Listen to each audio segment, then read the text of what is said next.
alimentos. Igual depende de la especie que estemos hablando. Lo importante de la parte del abdomen es que ahí se encuentra el aparato reproductor, ¿no? El aparato sexual de estos dípteros, mosquitos y de lo que estemos viendo. En los machos vamos a ver el adeago, bien, que es el aparato reproductor masculino en los bichitos, y en las hembras el ovipositor. Bien, eso es lo más importante. Ahora, con respecto a al desarrollo de la metamorfosis, igual es muy importante.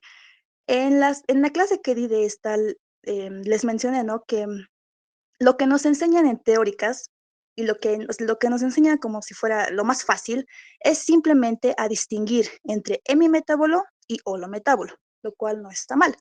Lo que tienen acá en pantalla es la clasificación general que se encuentra en su libro de tías, porque resulta que los tipos de desarrollo se dividen en dos, o sea, pueden ser apterigotas o pueden ser simplemente terigotas. Y lo que se estudia porque son mosquitos de importancia médica, recuerden que afectan netamente al ser humano, son aquellos que tienen desarrollo terigota, ¿no? Para los que se preguntaban de dónde viene hemimetábolo y holometábolo.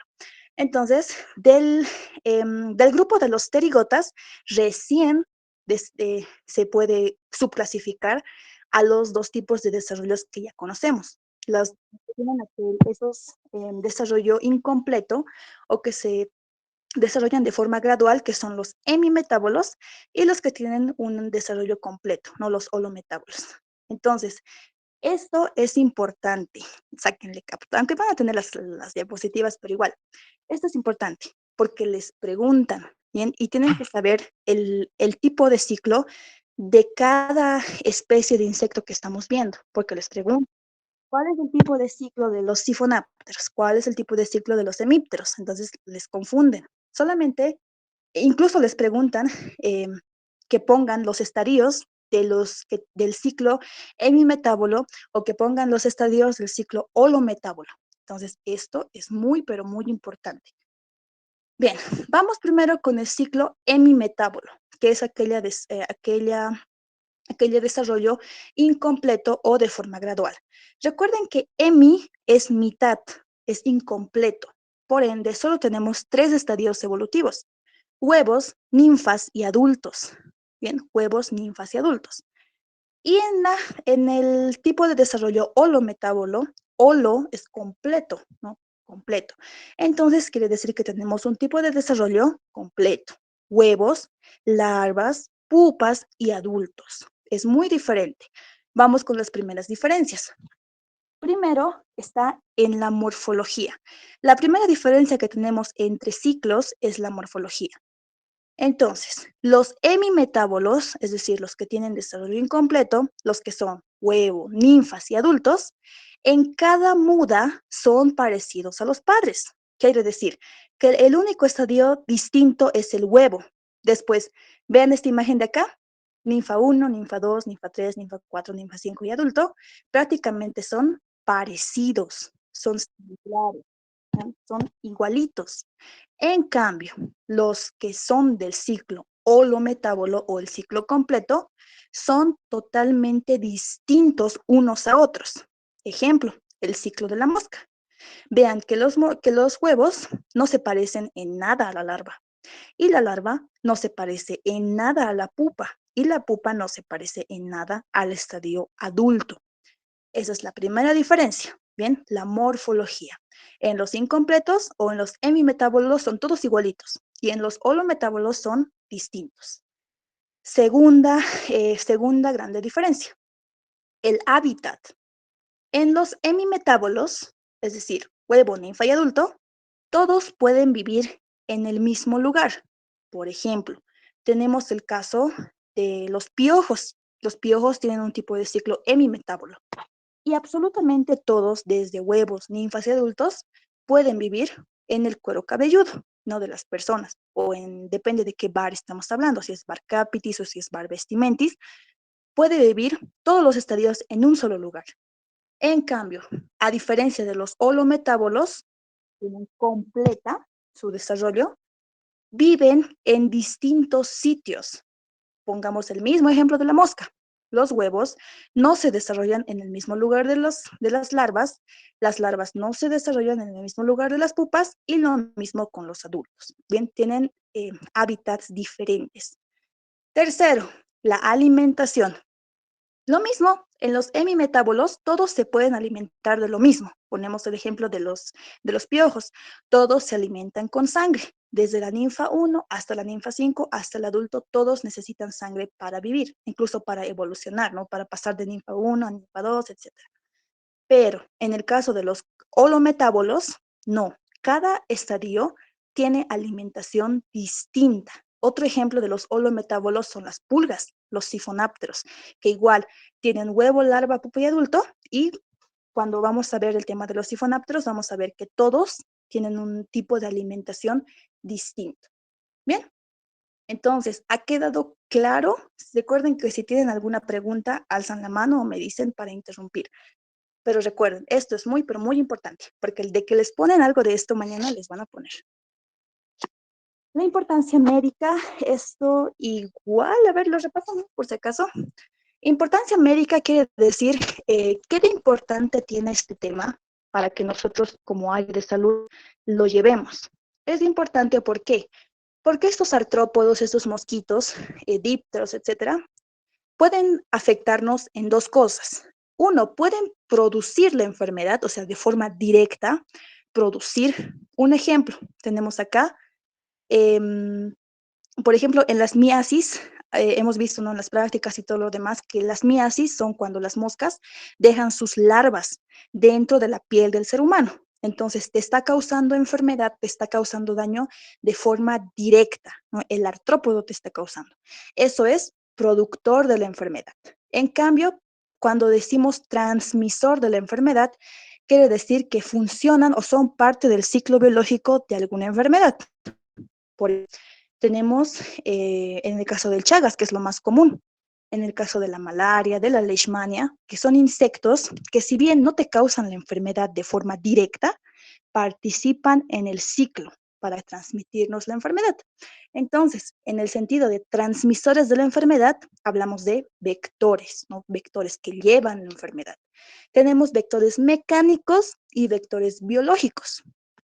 Y esto creo que sí les preguntaron una vez, ¿qué tipos de transmisor de enfermedad tenemos? Vectores mecánicos y vectores biológicos. O si no, les ponen qué es un vector mecánico o qué es un vector biológico. Un vector mecánico, como bien dice mecánico, solamente lleva la enfermedad, es decir, no participa en el ciclo. Un gran ejemplo son las moscas. Como ustedes saben, las moscas se van a cualquier lugar, ¿no? Basura, excremento de animales, etcétera, y en sus patas, en sus alas, pueden cargar consigo varias enfermedades parasitarias, bacterianas, etcétera, y nosotros nos podemos contagiar. Pero la mosca en ningún momento interviene dentro del ciclo de la enfermedad que nos está transmitiendo. Eso es un vector mecánico, a diferencia del vector biológico, como bien dice, biológico, es parte del ciclo de la enfermedad.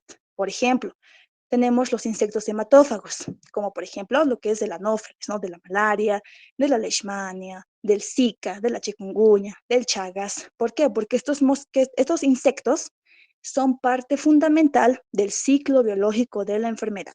Espero que haya quedado claro. Ya, vámonos al segundo tema, que son los dípteros. Entonces, recuerden que cuando hablamos de dípteros, siempre tienen 2 pares de alas y 3 pares de patas. Son 3 pares, me confundí hace rato, creo que les dije 2. Entonces, este cuadrito, por favor, grábenselo. 2 pares de alas, 3 pares de patas, porque les confunden. Les pueden poner 3 pares de alas, 2 pares de patas, 1 par de alas, 4 pares de patas, entonces te hace volar. Pero si tú tienes claro que tienen 2 pares de alas y 3 pares de patas, está todo perfecto. Entonces, recuerden lo que ya hemos visto hace rato con respecto a las alas. El primer par de alas es bien desarrollado y el segundo par es atrofiado. Simplemente sirve para el equilibrio en el vuelo de estos insectos. Se llaman halterios o balancines.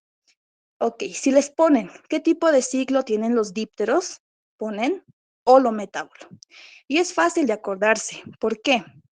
Asócienlo Cuando hablamos de dípteros, hablamos de moscas, mosquitos y tábanos.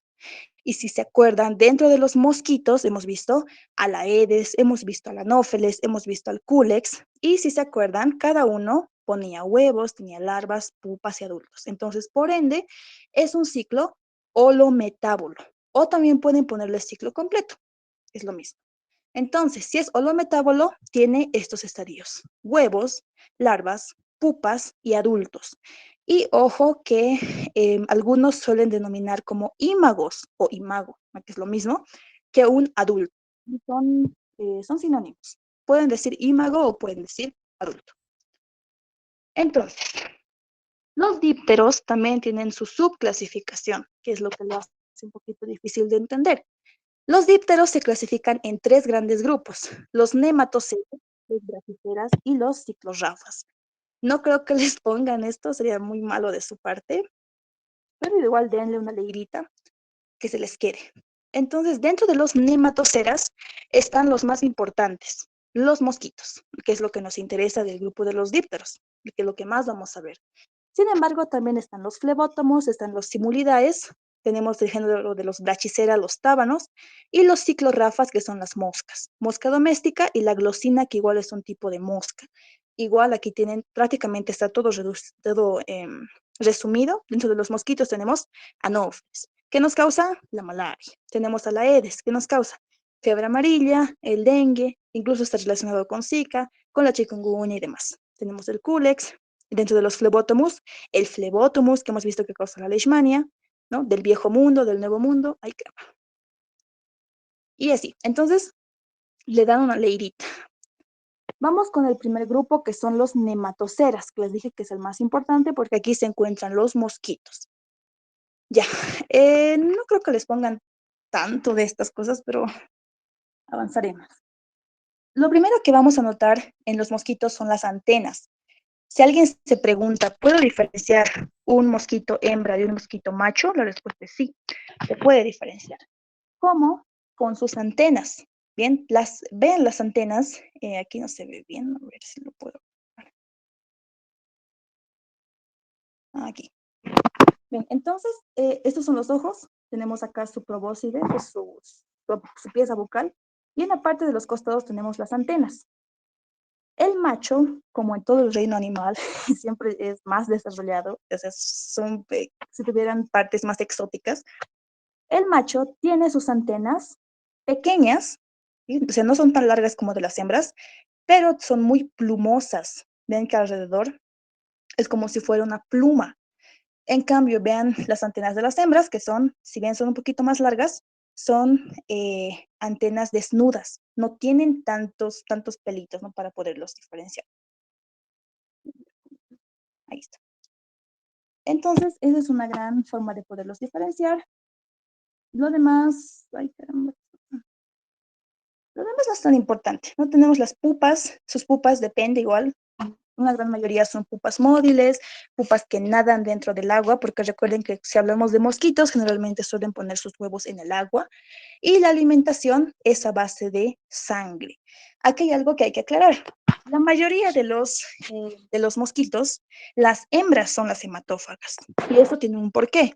Las hembras son las encargadas de producir los huevos. Entonces, para poder producir huevos, necesitan sangre.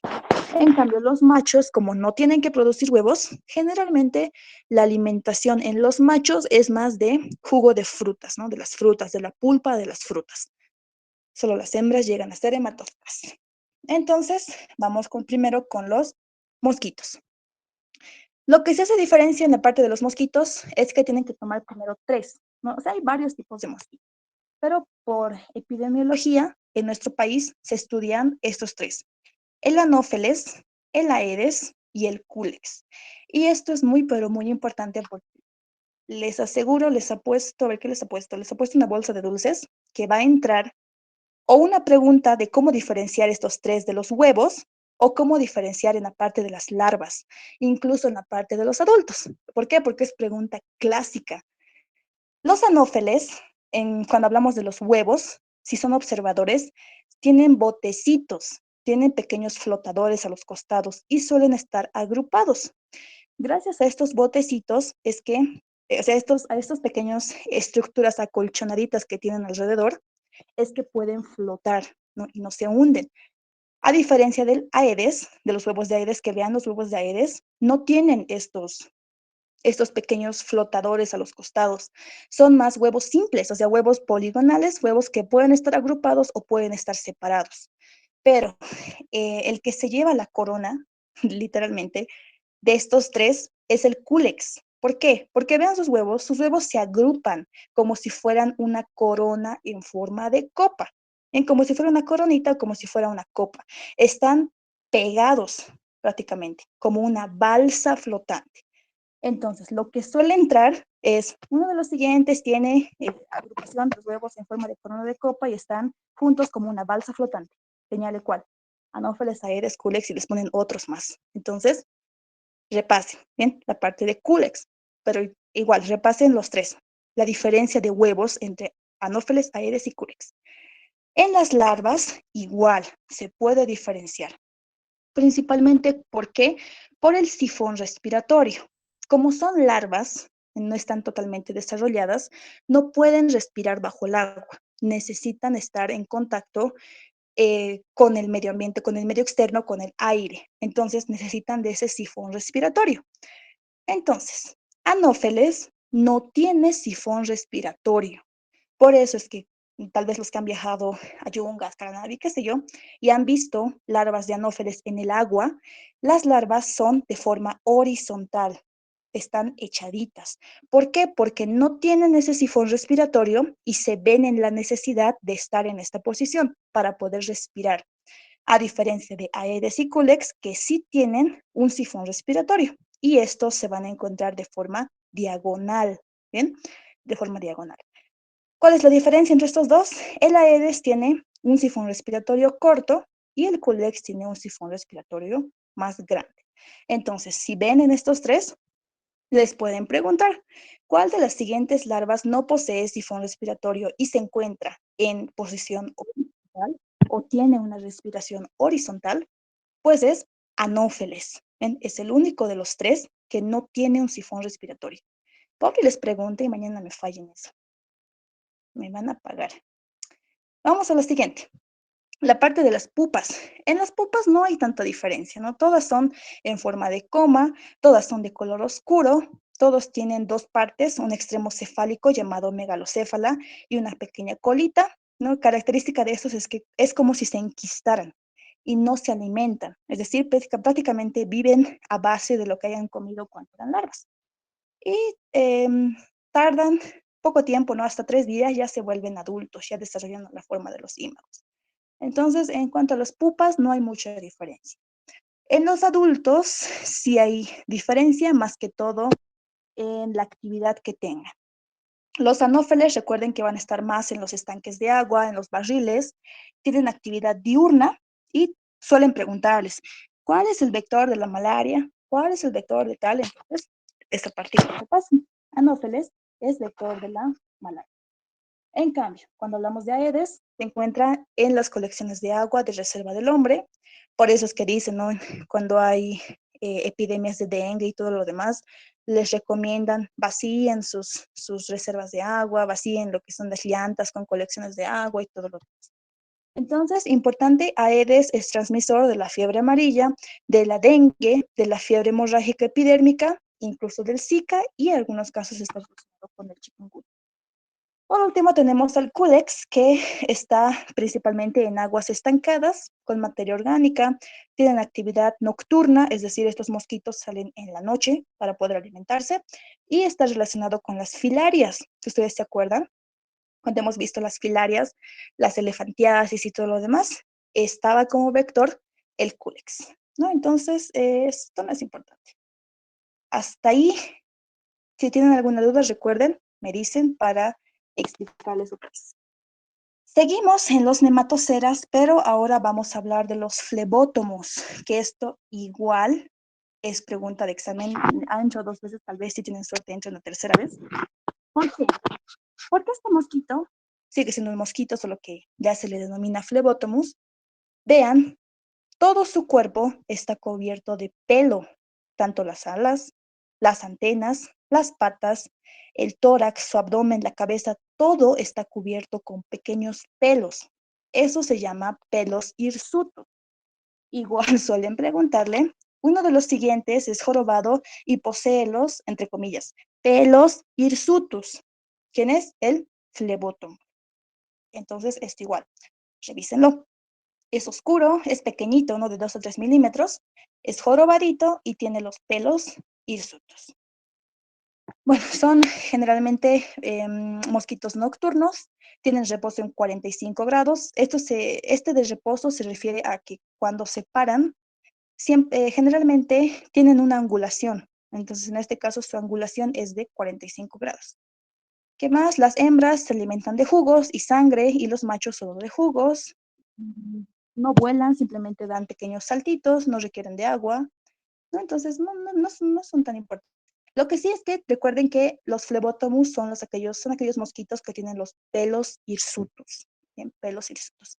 Y recuerden que es transmisor de la leishmania, del viejo mundo, porque del nuevo mundo es el mosquito Lutzomia. Seguimos en nematocera, solo que ahora vamos a ver a los simúlidos, los simulidae. También conocidos como los jejenes o la mosca negra. ¿Por qué? Porque realmente son moscas negras, tienen patas cortas, un aspecto jorobado, la hembra es hematófaga, que es importante que es el vector de la filaria en África, es decir, transmite la enfermedad de onchocerca volvolos, igual lo hemos visto en el tercer rote. Vámonos al segundo grupo. Ya no vamos a ver nematoceras. Nos vamos a pasar a la parte de los brachiceras, que es el segundo grande grupo de los dípteros. En los brachiceras principalmente están los tábanos, vectores del loa loa. Repasen muy bien de qué enfermedad son vectores, porque igual puede que les molesten con eso. Como les digo, el Aedes de qué, el Anófeles de qué, ¿no? El Flebótomos de qué, los tábanos de qué. Entonces repasen mosquitos y repasen de qué son vectores. Entonces los tábanos son nada más y nada menos que moscas, son moscas grandes, moscas gigantes que tienen un color grisáceo que afectan principalmente al ganado, ¿no? Al ganado vacuno. Sin embargo, por el contacto que hay con el ganado vacuno entre los granjeros, suele haber algún tipo de picadura, en donde refieren que es una picadura muy, pero muy dolorosa, y es por eso que se le atribuye, ¿no? El espacio para tomarlo como una enfermedad que afecta al ser humano. ¿Qué más? Vamos con el último, que son el último grupo, los ciclorrafas. Cuando hablamos de ciclorrafas, hablamos principalmente de moscas.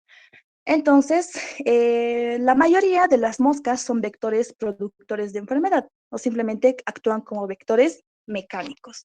Es la mosca común y corriente que nosotros conocemos.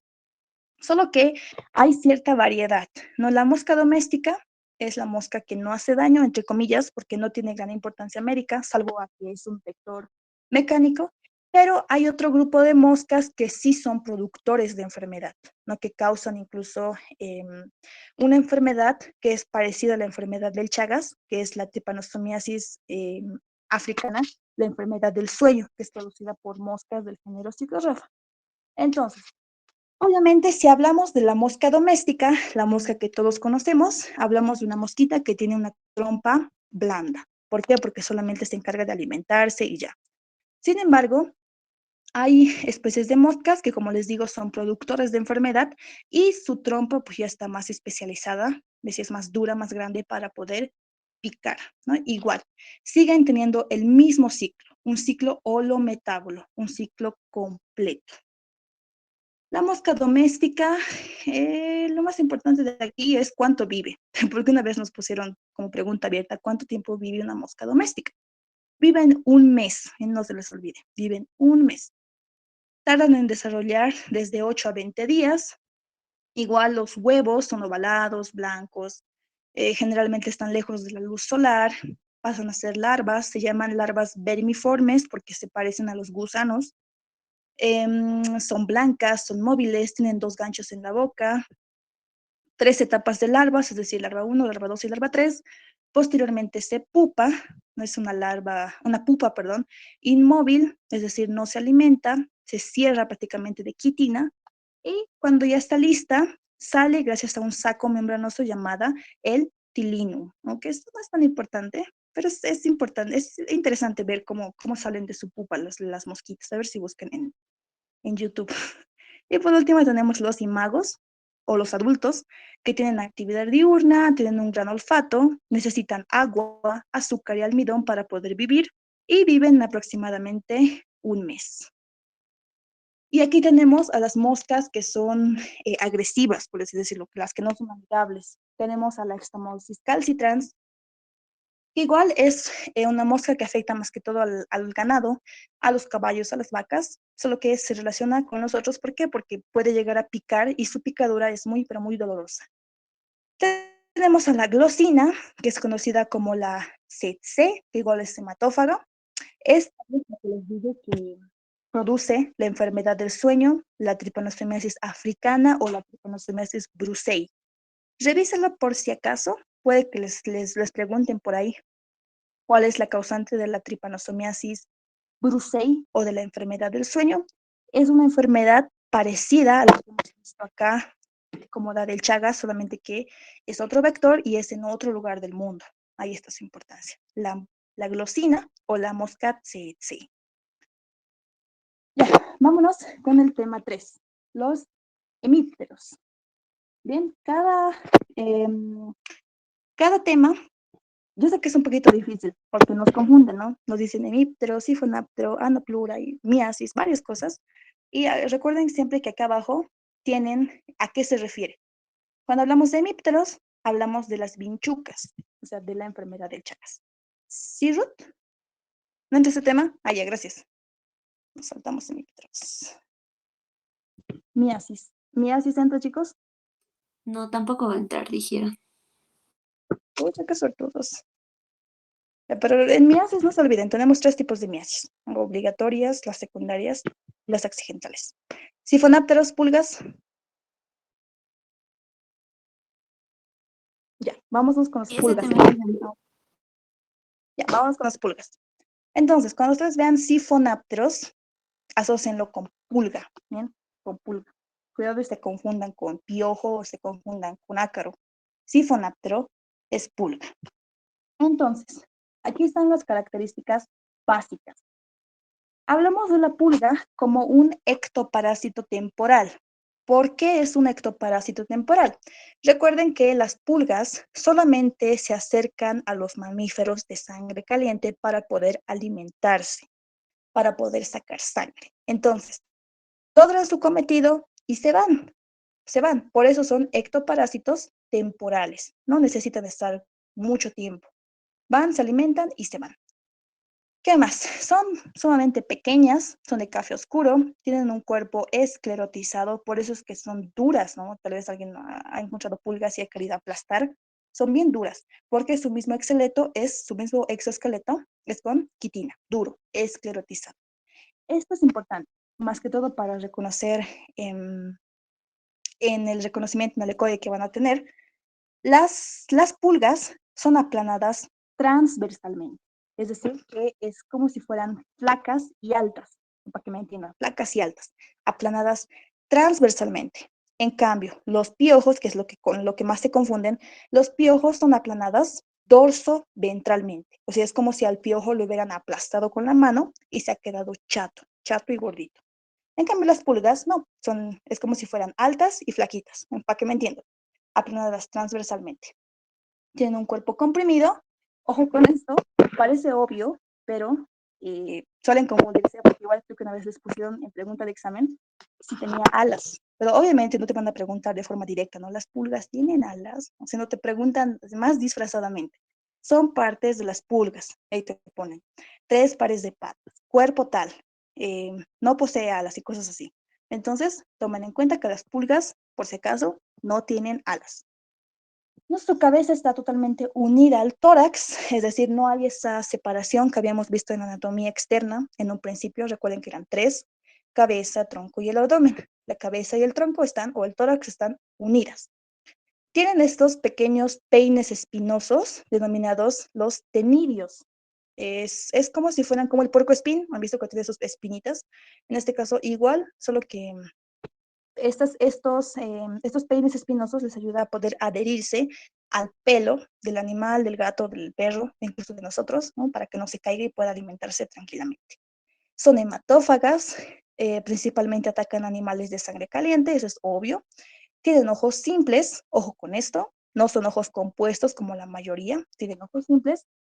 Tienen una antena corta, ojo, 3 pares de patas que están especializadas para poder saltar.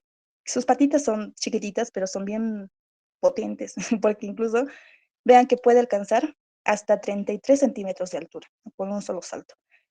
Tiene un abdomen que está dividido en 10 segmentos. ¿Qué más? El ciclo. Igual les pueden preguntar, cuidado, ¿cuál es el ciclo de los sifonápteros? Es un ciclo holometámero. Entonces encontramos huevos, larvas, pupas y adultos. Acá tenemos a los huevos. Vean, los huevos son pequeñitos, ¿no? Como todo huevo, son blancos. Se encuentran principalmente en la superficie del huésped, o sea, es ahí donde los depositan, pero como sabemos que afectan a animales, incluso a nosotros, no nos quedamos quietos. Entonces, caen al suelo y suelen arrinconarse, ¿no? Con el mismo viento y demás, para poder agruparse en aquellos lugares en donde encontramos, por ejemplo, polvo, encontramos las pequeñas pelusas en el suelo que se van acumulando, en aquellas casas en donde no hay una buena higiene, en donde no se limpian o no se barre bien, entonces se van acomodando, se van acumulando en las esquinas, en aquellos lugares en donde hay basura, tierra y demás. Entonces, es importante ciertas características, es importante la temperatura, es importante la humedad, ¿no? Porque si no hay buena temperatura y no hay buena humedad, los huevos van a tardar en eclosionar, ¿no? Entonces, si les da si les dan prácticamente todas las condiciones para seguir, para poder desarrollar, en 3 semanitas este huevo se va a transformar en una larva. Pero si no, pues va a tardar un poquito más. ¿Qué más? Es importante también tomar en cuenta las gotas fecales. Las hembras, cuando ponen sus huevitos, generalmente en el suelo, esto no tanto en aquellos animales, sino cuando los ponen en el suelo, les dejan pequeñas gotas fecales que ellos mismos regurgitan. Esto les sirve para qué? Para poder alimentarse, ¿no? Porque la larva es dependiente. En todo tiempo, la larva es dependiente del adulto. Entonces les dejan estas gotas fecales y a ellos les sirve como alimento. Vámonos a las larvas. Aquí tienen en la mano de esta persona pequeñas larvas negras. Estas larvas son como gusanitos, son larvas ágiles, necesitan alimentarse de sangre digerida, o sea, seguimos con las gotas fecales, deyección de los adultos. Tienen 3 mudas y en el caso del Pulex irritans, porque recuerden que hemos visto acá que pueden transmitir algunas enfermedades, entre ellas tenemos al Pulex irritans. La larva de Pulex irritans teje un capullito de seda, ¿no? A su alrededor. ¿Para qué? Para luego puparse. ¿Por qué es importante? Porque las demás pulgas, las pulgas comunes y corrientes, no tejen este capullo de seda, simplemente se pupan y ya, o sea, son pupas desnudas, ¿no? Se cubren de qué? Del polvo, de las pelucitas y de todo lo que se encuentra en el piso.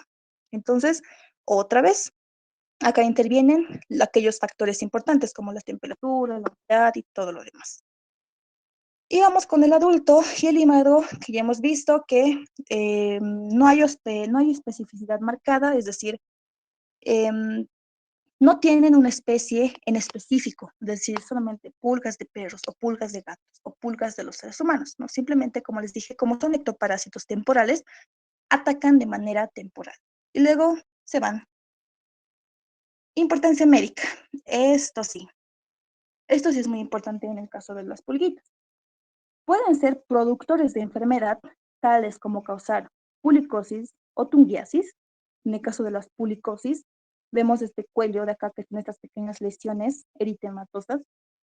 ¿Por qué? Por la lesión de la picadura, ¿no? Es decir, cuando la pulga te pica, obviamente te va a dejar estas lesiones en la parte en donde te ha picado. Entonces, a eso se denomina como pulicosis.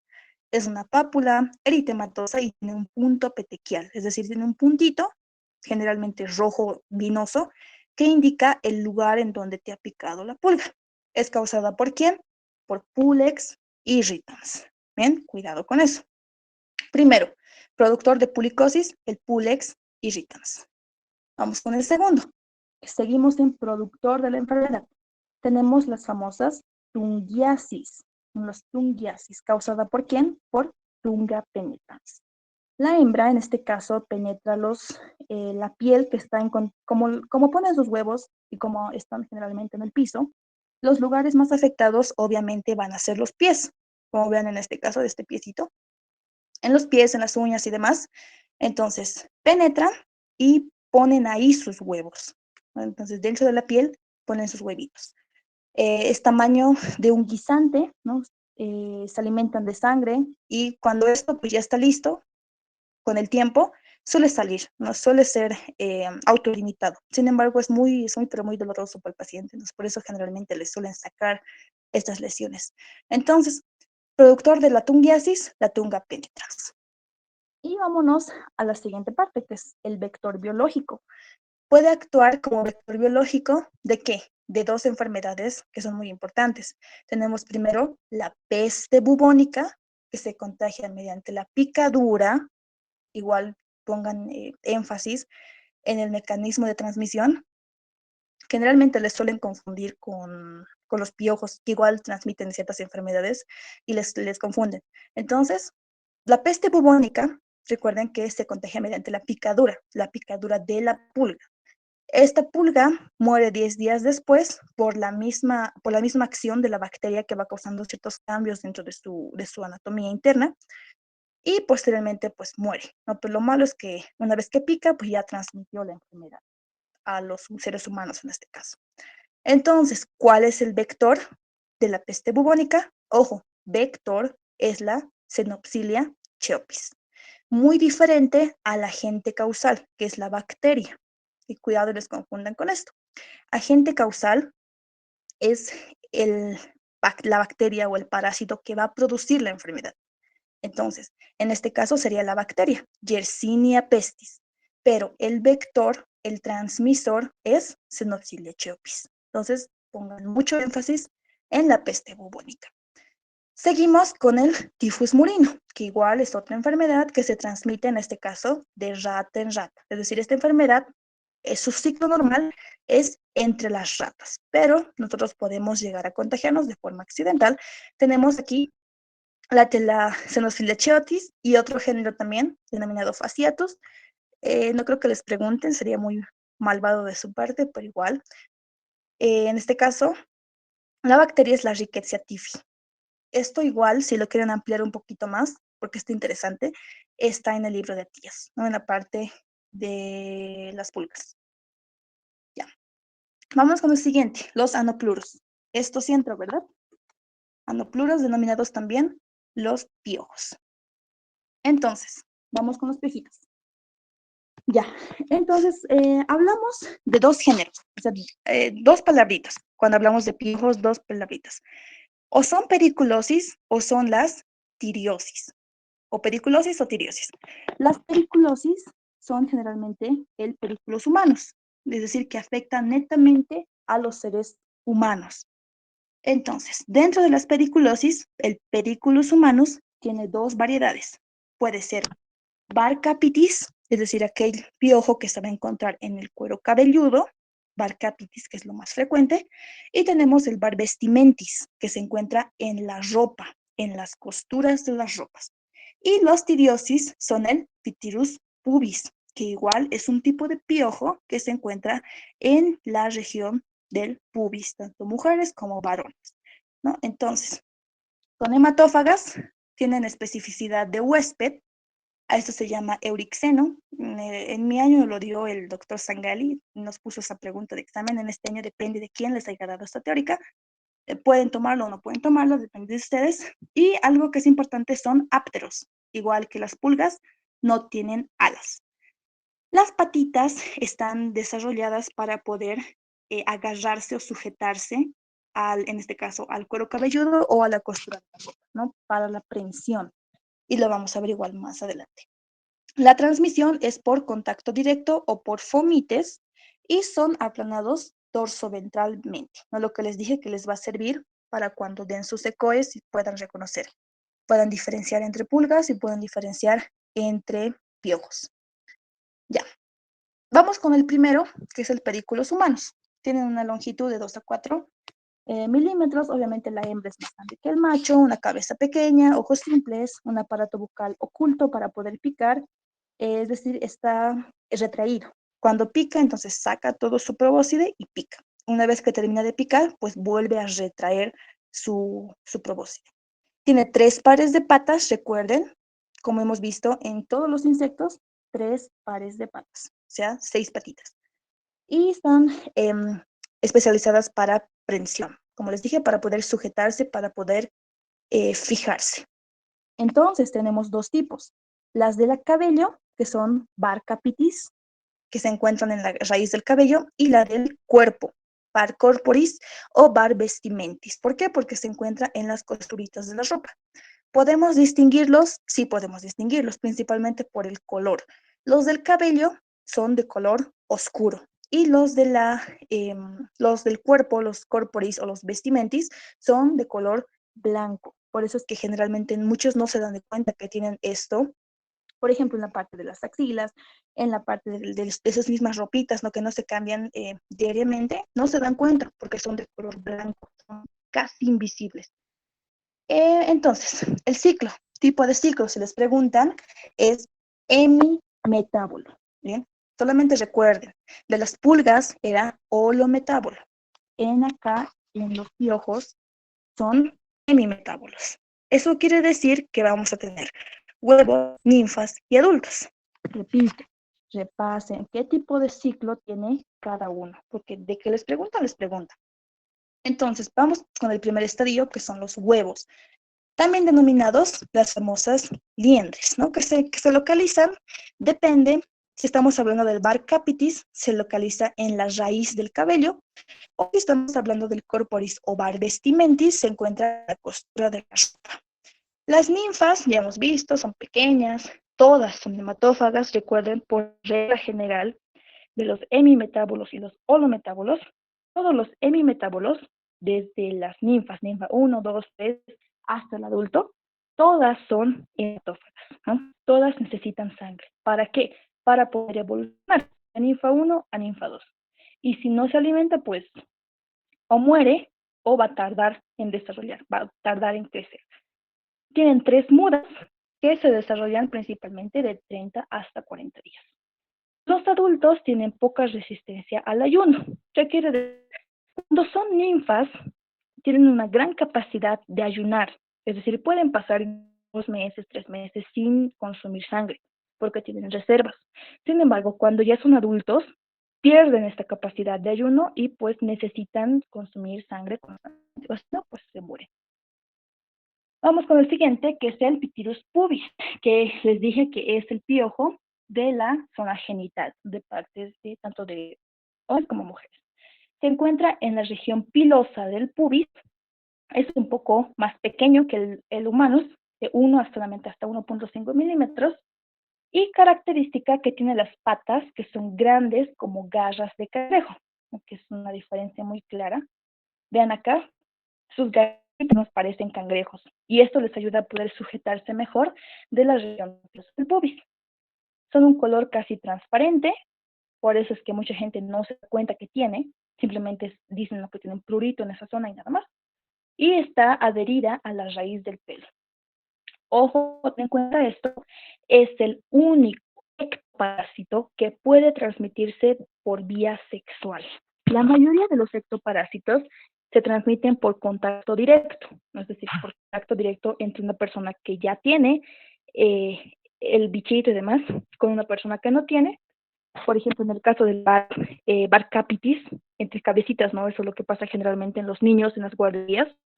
Están en contacto sus cabecitas y ya se contagia, ¿no? Contacto directo. O en contacto con fomites, ¿no? Por ejemplo, cosas de uso personal, las toallas, las camas y demás.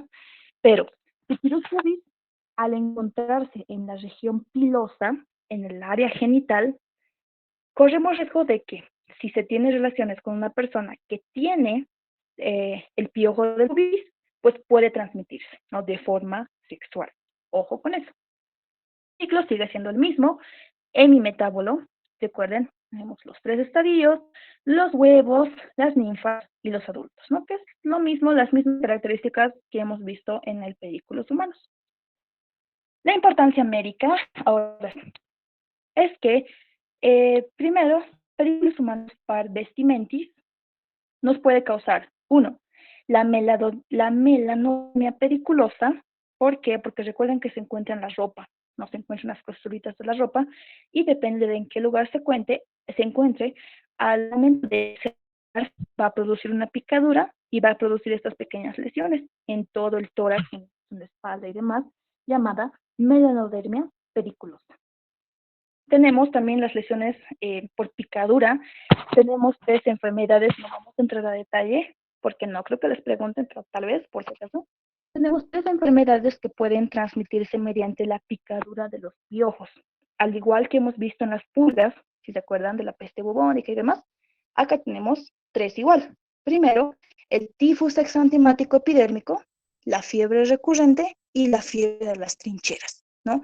Les puse el mecanismo de transmisión, porque si es que entra esto, yo creo que lo que les pueden preguntar es el mecanismo de transmisión. Y es lo que me pasó cuando yo cursaba parasitología. Nos preguntaron, ¿cuál es la forma de transmisión de la fiebre recurrente? Y era, pues, el aplastamiento, ¿no? El aplastamiento directo del piojo.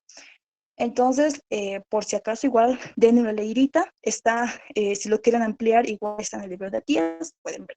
Pero como les digo, si les preguntan algo de esto, puede que les pregunten mecanismos de transmisión. Entonces, el tifus exantemático epidérmico mediante la deyección, es decir, mediante las heces. ¿De qué? Del piojo. La fiebre recurrente mediante el aplastamiento del piojo y la fiebre de las trincheras igual, mediante la deyección.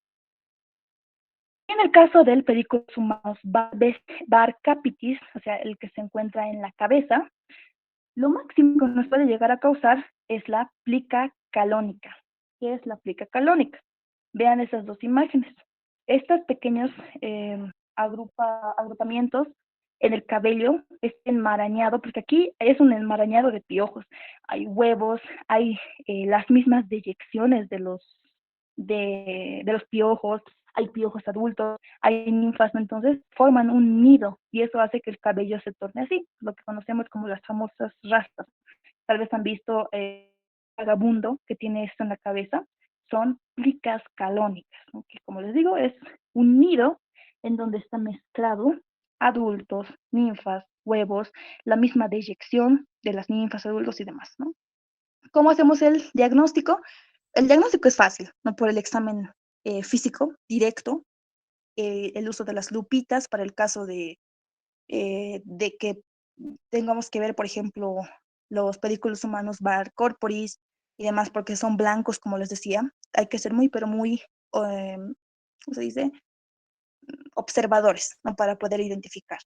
Y el tratamiento, el diagnóstico, principalmente es el lindano. Se ha actualizado, ¿no? Hay actualizaciones con respecto al tratamiento, pero lo que manejamos en el libro de Atías y lo que nos dice el libro de Atías es que principalmente se aplica el lindano.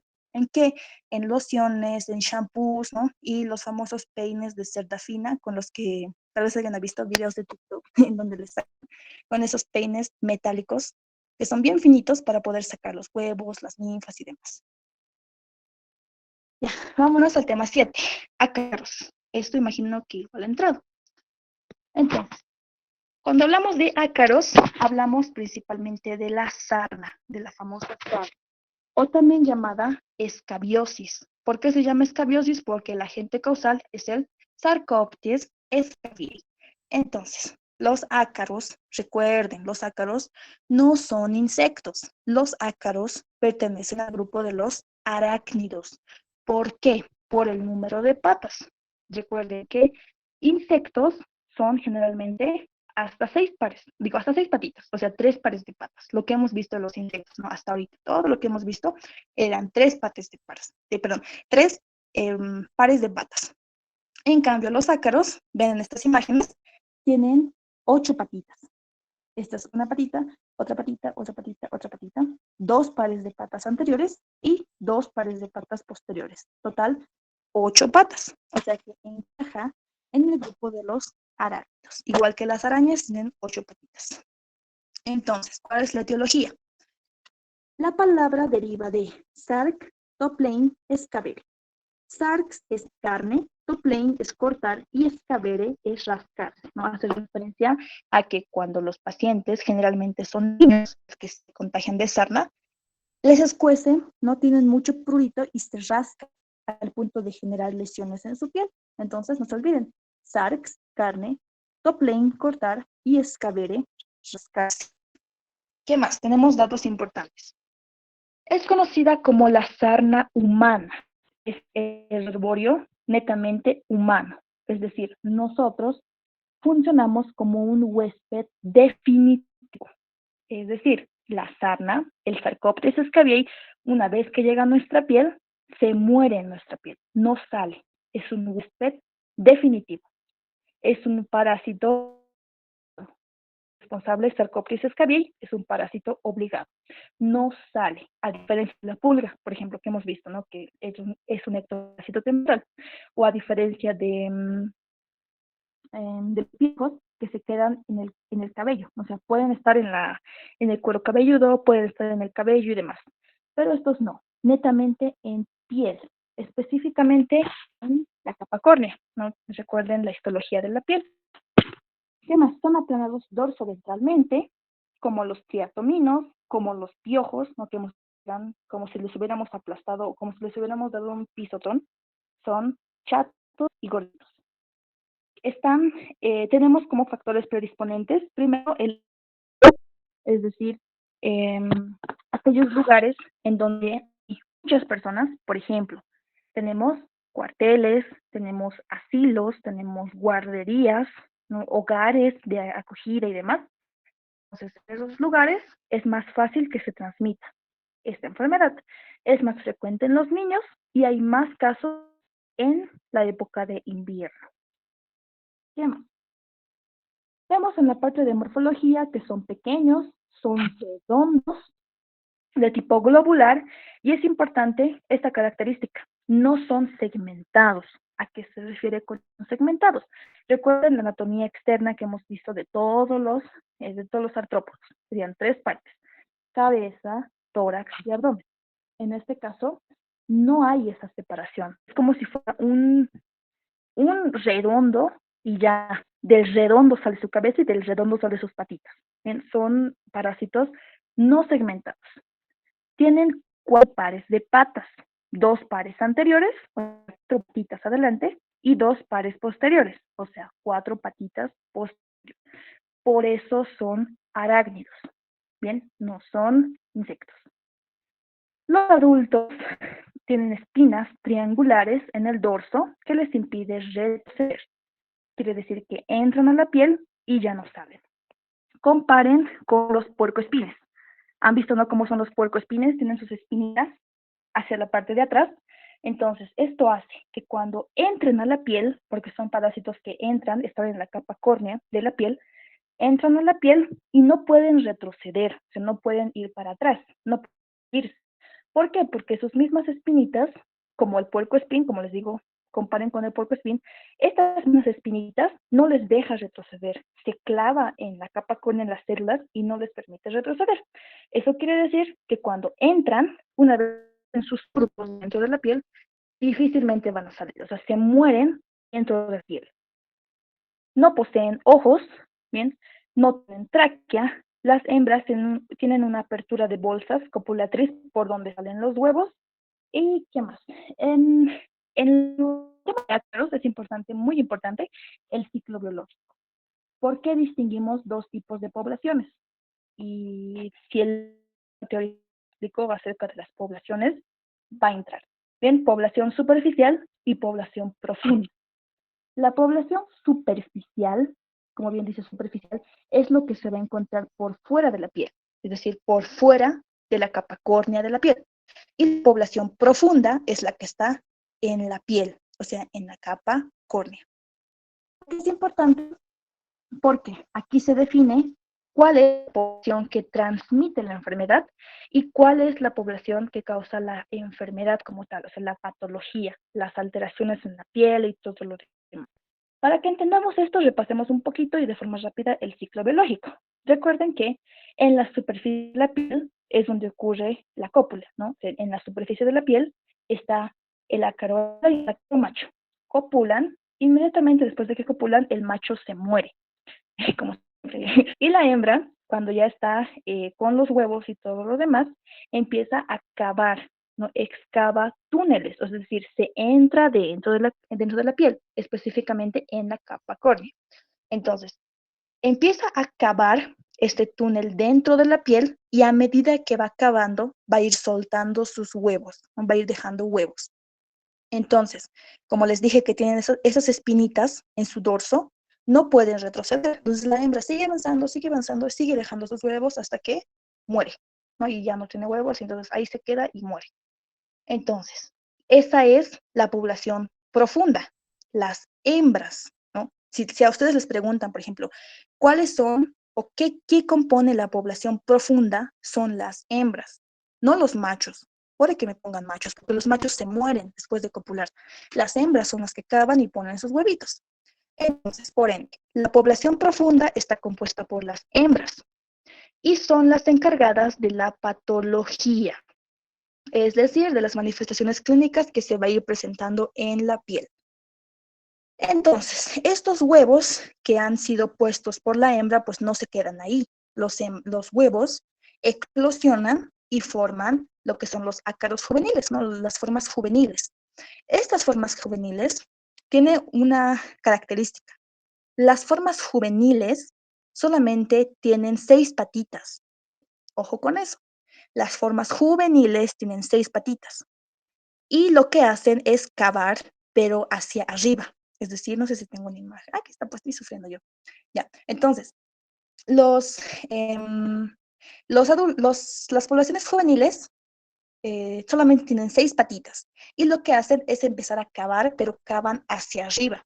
No cavan hacia adentro, porque esta es la hembra que ya está muerta y ya ha dejado los huevos. Entonces, estas poblaciones, llamadas poblaciones juveniles, son las que cavan, pero hacia arriba. Y lo mismo con estos de acá, van a cavar hacia arriba. Todos van a cavar hacia arriba. Entonces, llegan a la parte superficial, o sea, ya están en la superficie de la piel, completan su desarrollo, es decir, ya no tienen 6 patitas, ya tienen 8 patitas, o sea, ya son adultos. Y aquí pasa lo que ya hemos visto hace rato. Se encuentran entre machos y hembras, copulan, el macho muere y la hembra cargada de huevos repite el mismo ciclo. Empieza a cavar hasta que muera, va dejando sus huevitos. Esa es la población profunda, ¿no? Que está dada por la hembra. Y los huevitos eclosionan, sacan las formas juveniles y las formas juveniles van a la superficie y las formas juveniles copulan. Entonces, aquí sí van a entender esta parte. La población superficial, o sea, la que está encima de la piel, está compuesta por las formas juveniles, que son la forma de transmisión. Es decir, si digamos, la persona está en contacto con una persona que tiene sarna y tiene las formas juveniles en su superficie, pues las formas juveniles pueden saltar a tu piel y pues ya te contagiaste. Por eso son la forma de transmisión. En cambio, las poblaciones profundas están compuestas por las hembras y son las encargadas de generar patología. Ya, y aquí igual tenemos una pequeña lección. Los huevos son pequeñitos, ovalados. Las larvas que salen, recuerden, son hexápodas. O sea, las formas juveniles, las inmaduras, son hexápodas, solamente tienen 6 patitas. Y cuando ya se transforman en adultos, ya tienen 8 patitas, ¿no? Lo que hemos descrito. Ya, tenemos algunos factores predisponentes, ya lo hemos mencionado, lugares de hacinamiento, guarderías, orfanatos, cuarteles, asilos, lugares de acogida y demás. Es más frecuente en los niños, más frecuente en invierno, en otoño. La clínica es una enfermedad generalmente pruriginosa, es decir, una enfermedad que te genera mucho prurito, ¿no? Que te da esas ganas de rascarte, es el lugar de la lesión. Es transmitida por contacto directo, es decir, tiene que haber sí o sí contacto piel con piel, o en este caso con fomites para que te contagies. La distribución de la sarna depende. En los niños, por ejemplo, generalmente es palmo-plantar, es decir, que se va a manifestar más en las palmas de las manos y en la planta de los pies. En cambio, en los adultos ya puede ser una infección más generalizada, lo que sí es que tiende a respetar algunos lugares. Por ejemplo, nunca van a ver sarna en la cabeza, en el cuero cabelludo, nunca van a ver sarna en la cara Y en los adultos no hay sarna en las plantas de las manos ni en los pies, ¿no? Simplemente por distribución. Respetan esos lugares. Después van a atacar antebrazos, brazos, el tórax, las piernas y demás. Las lesiones. Ya, en cuanto a las lesiones, tenemos lesiones directas y lesiones indirectas. Las lesiones directas son aquellas lesiones causadas directamente por el ácaro. En este caso tenemos dos lesiones muy importantes, la perla escabiosa y el surco acarino. La perla escabiosa es cuando el ácaro, cuando la hembra Sarcoptes scabiei penetra la piel, en el lugar en donde ha penetrado la piel se va a formar una lesión blanquecina. Esa es conocida como la perla escabiosa, es decir, donde la hembra cava el túnel. Una vez que ya acaba el túnel, va a ir avanzando. Hemos dicho, ¿no?, que va a ir cavando, va a ir cavando, va dejando sus huevos hasta que se muera.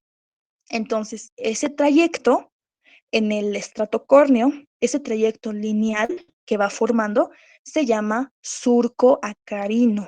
Y es un trayecto serpentiginoso, dicen, ¿no? Como por ejemplo, como lo que hemos visto en las larvas migrantes cutáneas. En las larvas que se entran en la piel, han visto, ¿no?, que parece, que parece una serpiente, como serpentina, ¿sí? Algo parecido, solamente que simplemente es una lesión eritematosa, ¿no?, un surco acarino. Y las lesiones indirectas son las que no te causan directamente, sino son a consecuencia de lo que te está haciendo el ácaro. Es decir, se van a formar escamas, se van a formar bulas, costras, estos nódulos acarinos. ¿Por qué? Porque, como les dije, es una lesión que te genera mucho prurito y los pacientes se rascan y a consecuencia de este rascado se forman estos nódulos acarinos, escamas y demás, costras, ¿no? La piel se va a ir dañando poco a poco. ¿Cuál es el diagnóstico? Generalmente es clínico, ¿no? Poder ver las lesiones directamente. El acarotest igual, es decir, se hace un raspado de la lesión, se le lleva a microscopio y pues lo que vamos a ver son los ácaros. En este caso, si a ver, si me han entendido. Si hacemos un raspado de la parte superficial, se supone, ¿no?, que vamos a ver formas juveniles, porque es lo que se encuentra, es la población superficial. Es imposible que veamos adultos, ¿no?, hembras adultas, porque las hembras adultas son la población profunda. El tratamiento es lo mismo, lindano, decametrina, ivermectina, ¿no? Hay lociones, cremas y demás para poder tratar. Incluso hay también medicamentos, ¿no?, para poder controlar estos síntomas, para poder bajar el prurito de los pacientes y demás. Ya, hasta aquí, ¿tienen alguna pregunta con respecto a entomología antes de que pasemos a la micología?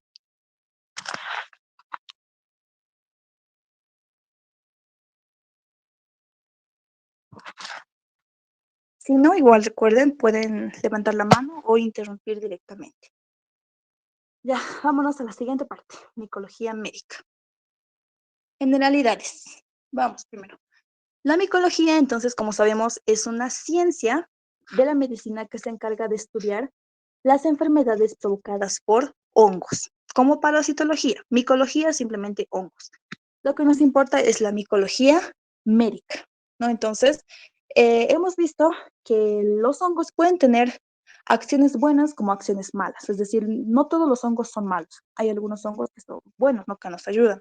Por ejemplo, algunos hongos nos sirven para poder fabricar cervezas, para poder fabricar la salsa de soya, antibióticos, por ejemplo. Recuerden que la penicilina deriva de un hongo, la penicilina notatum, ¿no? Entonces, las cefalosporinas, lo mismo, del hongo cefalosporum. Entonces, no todos los hongos son malos. Eso que les quede desde entradita, ¿no? No todos los hongos son malos. Algunos son los que producen enfermedad. Entonces, son microorganismos eucariotas. Si les preguntan, ¿los hongos son eucariotas o procariotas? Son eucariotas.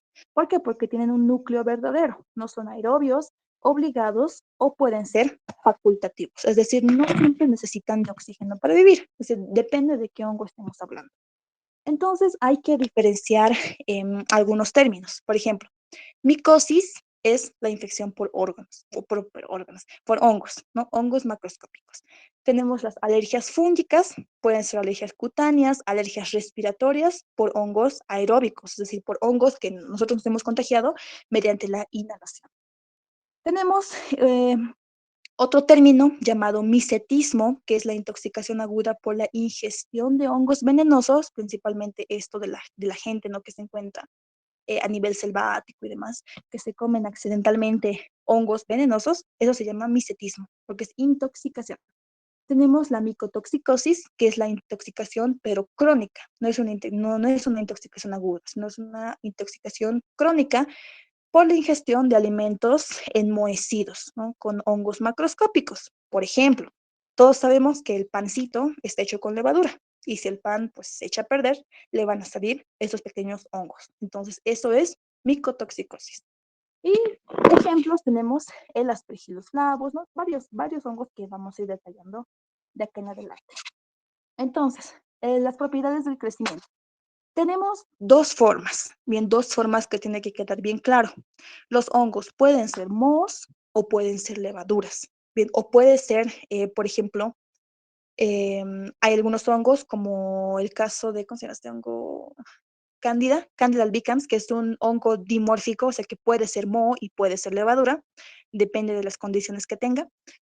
La cosa es que cuando hablamos nosotros de los mohos, son colonias multicelulares. Y aquí entran términos que tal vez ya los conocían, pero si no los conocen es bueno que lo conozcan ahora, las famosas hifas y los famosos micelios. Bien, cuando hablamos de hifas, simplemente son, aquí tenemos una imagen, son estos tubos cilíndricos que ven que tienen pequeñas bolitas verdes en esta imagen de acá. Estos tubos cilíndricos filamentosos ramificados son denominados hifas, ¿no? Hifa, todo esto de acá es hifa. Y cuando se juntan varias hifas, como por ejemplo acá, tenemos una, dos, tres, como unas cuatro o cinco hifas, todo esto, todo este conjunto se llama micelio. Ya. Y se encuentran principalmente en el extremo de los micelios, o sea, en el extremo superior vamos a encontrar a las esporas, que muchas veces suelen ser la forma de transmisión de algunos hongos, generalmente aquellos hongos que se ingieren por vía inhalatoria. Bueno, como les dije, o son mohos o son levaduras. Vamos con las levaduras. Las levaduras ya no tienen morfología, simplemente son células de forma esférica, como vean en la parte de acá. No son células en forma esférica, elipsoidal, que se reproducen principalmente por gemación. Recuerden que la gemación es un tipo de reproducción que lo encontramos también en las plantas. Son obviamente más pequeñas que las hifas. Entonces, esa es la gran diferencia. Los mohos son más macroscópicos y vamos a ver la presencia de hifas y conjunto de hifas, un micelio. En cambio, las levaduras simplemente son células únicas elipsoidales. Vamos con el siguiente. Entonces, tenemos dos tipos de hongos, podemos clasificarlo así. Puede denominarse como hongos quimiotrópicos o como hongos dematiáceos. Los hongos quimiotrópicos son aquellos hongos que principalmente secretan enzimas, como qué enzimas, aquí tienen ejemplos, queratinasas, elastasas y otras que permiten ser muy específicas del huésped, es decir, que les ayuda a poder instalarse en, por ejemplo, en piel y demás, que lo vamos a ir viendo más adelante, ¿no? Porque queratinasa, pues destruye queratina, elastasa lo mismo, ¿no? Entonces, descomponen sustratos orgánicos y los pueden convertir en su propio alimento. Esos son los quimiotrópicos, secretores de enzimas. En cambio, tenemos otros que son llamados los hongos dermatiáceos, que dicen, muchos lo denominan como los hongos más agresivos. ¿Por qué? Porque tienen la pared celular, porque todo hongo igual tiene para la parte microscópica una pared celular que tiene melanina. Entonces, cuando se hace cultivos, por ejemplo, como aquí vemos en este cultivo, vemos que los hongos son negros, no son pigmento marrón, pigmento oscuro. Entonces, dicen, ¿no? los estudios que tenemos hasta ahora, que si nosotros vemos en un cultivo los hongos que se pigmentan de color oscuro, se denominan hongos dermatiáceos. Y son los hongos que se relacionan con más virulencia, o sea, que son más peligrosos y son más agresivos. Ya. Ahora, es importante que nosotros podamos diferenciar de un hongo de una planta. Se parece chistoso, pero parece como decir, pero ¿cómo vas a confundir un hongo con una planta? ¿No? Entonces, les pongo esto porque nos pusieron como pregunta de examen en mi año las diferencias entre un hongo y una planta. Vamos primero con la clorofilia. Ustedes saben que la clorofilia es un pigmento verduzco, ¿no?, que lo utilizan las plantas para poder hacer fotosíntesis. Entonces, la clorofilia no está presente en los hongos, pero sí está presente en las plantas. La pared celular de las plantas generalmente está cubierta de celulosa. En cambio de los hongos es quitina. Y el almacenamiento, los hongos almacenan glucógeno porque les sirve para poder desarrollar. En cambio, las plantas no necesitan glucógeno. Las plantas necesitan almidón. Ay, caramba. Entonces, tomen en cuenta igual las diferencias entre una planta y un hongo. Ahora, en cuanto al crecimiento y el aislamiento, los hongos principalmente crecen sobre fermentos simples de nitrógeno y carbohidratos, que si se van a la parte bacteriológica es uno de las bases para poder generar los cultivos. Con el medio de cultivo, igual es importante. Como les pregunté en su examen, el medio de cultivo más utilizado para los hongos es el medio Saburaut. Y en mi año entró como pregunta de examen, el cultivo para los hongos. El más utilizado es el Saburaut. ¿No? ¿Por qué? Porque contiene glucosa, peptona y es un pH neutro. O sea, esto quiere decir que le da las condiciones para que pueda sobrevivir. Más que todo el pH, porque si tiene un pH muy ácido o muy alcalino, pues va a morir. Y no queremos eso, no queremos que crezca para poder identificar qué tipo de hongo es. Aparte del medio de Saburaut, tenemos otros tipos de medios, como por ejemplo el agar inhibidor de moho con antibióticos. Es decir, esto se utiliza principalmente cuando quieren hacer tratamiento.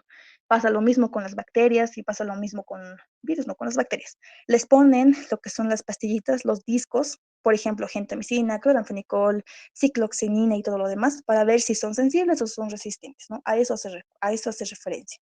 Entonces, en la parte de los hongos también se puede utilizar esto para poder, ya en la parte de tratamiento, ver si va a funcionar un antibiótico o no va a funcionar. Ya, entrándonos ya a los tipos de micosis, los micosis se dividen según a qué lugar van a ir afectando. Entonces, una de las micosis más comunes, las más frecuentes, las que se ven con mucha frecuencia, son las micosis superficiales y los dermatofitos. Entonces, ¿cuál es la característica de las micosis superficiales? Que afectan principalmente todas las estructuras queratinizadas. Por ejemplo, ¿dónde hay queratina? Tenemos queratina en la piel, tenemos queratina en el pelo, tenemos queratina en las uñas, tanto de manos como los pies. Entonces, esos son los lugares más afectados por las micosis superficiales. Entonces, tenemos las micosis superficiales y los dermatofitos, que son dos grupos, por así decirlo, distintos con fines didácticos para que me entiendan. Lo tomaremos como dos grupos distintos. Entonces, donde vamos a ver las micosis superficiales, tenemos, por ejemplo, la pitiriasis versicolor, que igual es un tipo de hongo que afecta a la piel, que lo vamos a ver igual. Tenemos las tiñas, la tiña negra, y las piedras que afectan principalmente el cabello. Y tenemos otro grupo denominado los dermatofitos. Vamos primero con las micosis superficiales, entre comillas, valga la redundancia, con la pitiriasis versicolor. Una vez preguntaron cuál era el agente causal de la pitiriasis versicolor. Por si acaso, memorícense, Malassezia furfur, o si nos les ponen, ¿qué causa la Malassezia furfur? Pitiriasis versicolor. Entonces, la Malassezia furfur tiene evolución benigna, que quiere decir que no es, o sea, no necesita, o sea, sí necesita tratamiento, pero no es agresivo, como otros hongos que vamos a ir viendo más adelante. Entonces, ¿cómo se caracteriza la pitiriasis versicolor causada por Malassezia furfur? Son lesiones acrómicas. Recuerden que en piel, cuando hablamos principalmente de máculas, esto lo van a definir mejor al año cuando lleven semiología de la piel y todo lo demás, tenemos lesiones de hiperpigmentación, es decir, cuando la piel se vuelve más oscura, y tenemos lesiones en donde hay falta de pigmentación. Entonces, entre estas tenemos las hipocrómicas y las acrómicas. Hipocrómicas quiere decir una disminución leve o moderada, puede ser, del pigmento de la piel. Pero no son lesiones hipocrómicas, son totalmente acrómicas. ¿Qué quiere decir acrómicas? Que no hay producción de melanina.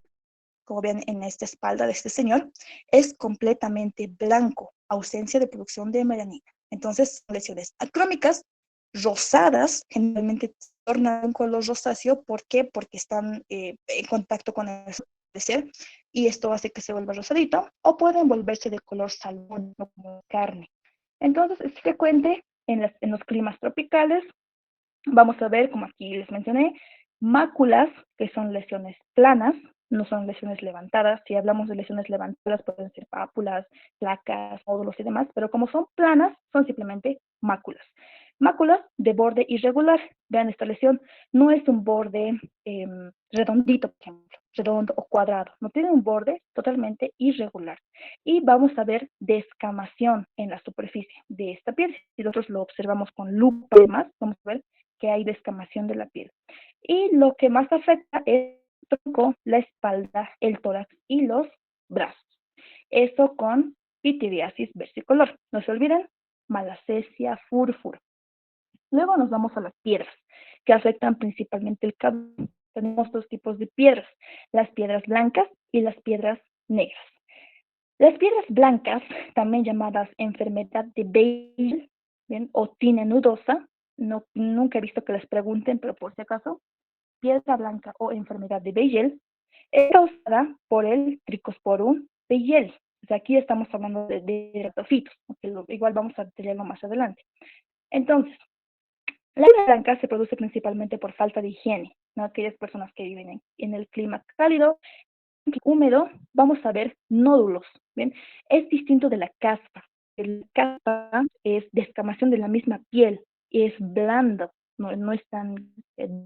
En cambio, la piedra blanca, como bien dice piedra, son nódulos duros, ¿no? De consistencia dura, que son de distinto tamaño. Pueden ser de 1 milímetro o incluso menos, o tal vez un poquito más, de color café hasta blanquecino. Entonces, tienen consistencia, la dura son la piedra negra. Las piedras blancas son de consistencia blanda. Son asintomáticas y pues no te producen otra enfermedad, simplemente es por la parte estética, ¿no? Las mismas personas que dicen que se puede confundir con caspa y todo lo demás, por eso se hacen el tratamiento. Obviamente tienen que hacer tratamiento, pero si lo dejan ahí, como les digo, no les va a afectar en nada en la parte de su anatomía y demás, porque es asintomático. Entonces, no se olviden, bien, no se olviden, las piedras blancas son blandas, bien, no son duras. Las que son duras son las tiñas negras. Las tiñas negras, también llamada tinea nudosa, micosis superficial crónica, es causada por la piedra Ortae. Igual les suelen preguntar, causante de la negra, la piedrae Ortae. Igual es lo mismo, tienen las mismas causas, falta de higiene, ambientes cálidos, ambientes húmedos. Y aquí vemos nódulos con piedra negra, pueden ser cafés o pueden ser de color negro. Vemos acá, en este caso, las piedras negras. Entonces son de consistencia dura y frecuente en el cuero cabelludo. Igual que la piedra blanca, son asintomáticos, no solamente ya es más por la parte estética.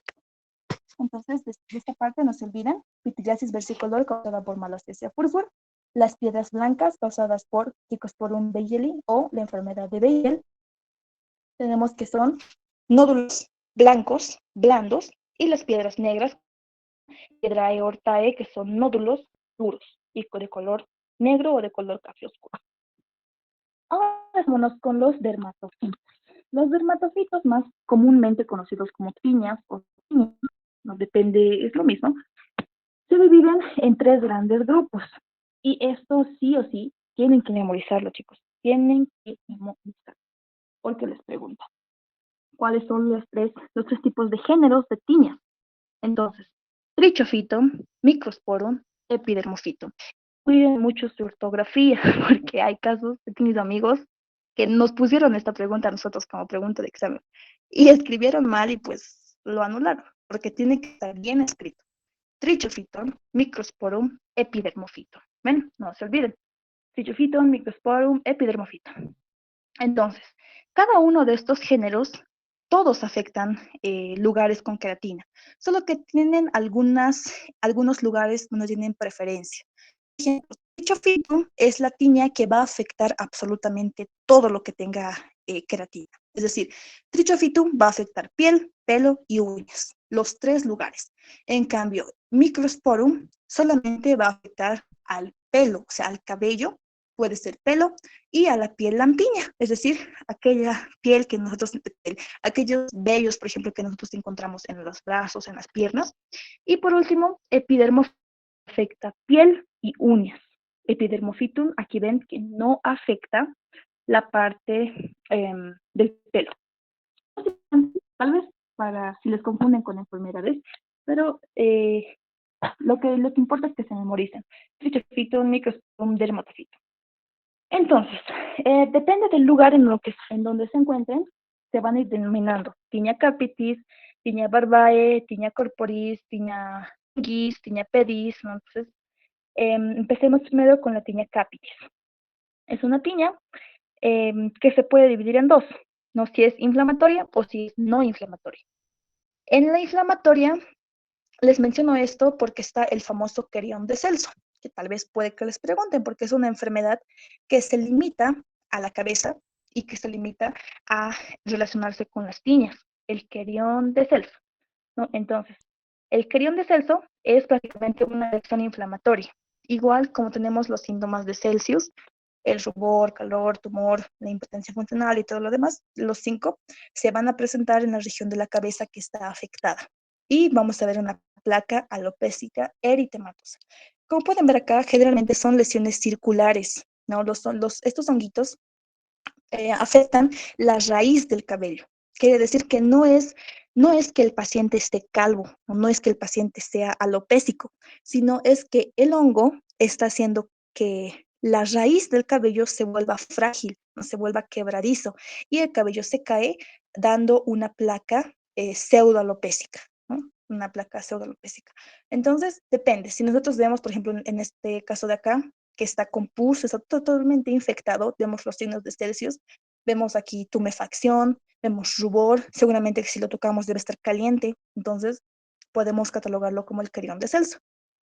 En cambio, si vemos esta de acá, que es una lesión simplemente redondeada, no es inflamatoria, ¿no? Porque simplemente vemos que el hongo ha debilitado la raíz del cabello y pues se ha caído.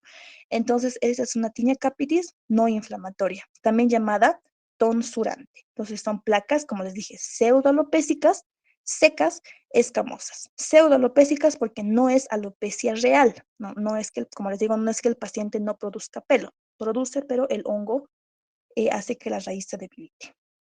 Entonces, así tenemos en varios lugares. Tenemos las tiñas corporis o la tiña corporal, que lo vemos acá, que igual son lesiones en el tronco, en las extremidades, incluso en el rostro, en las piernas.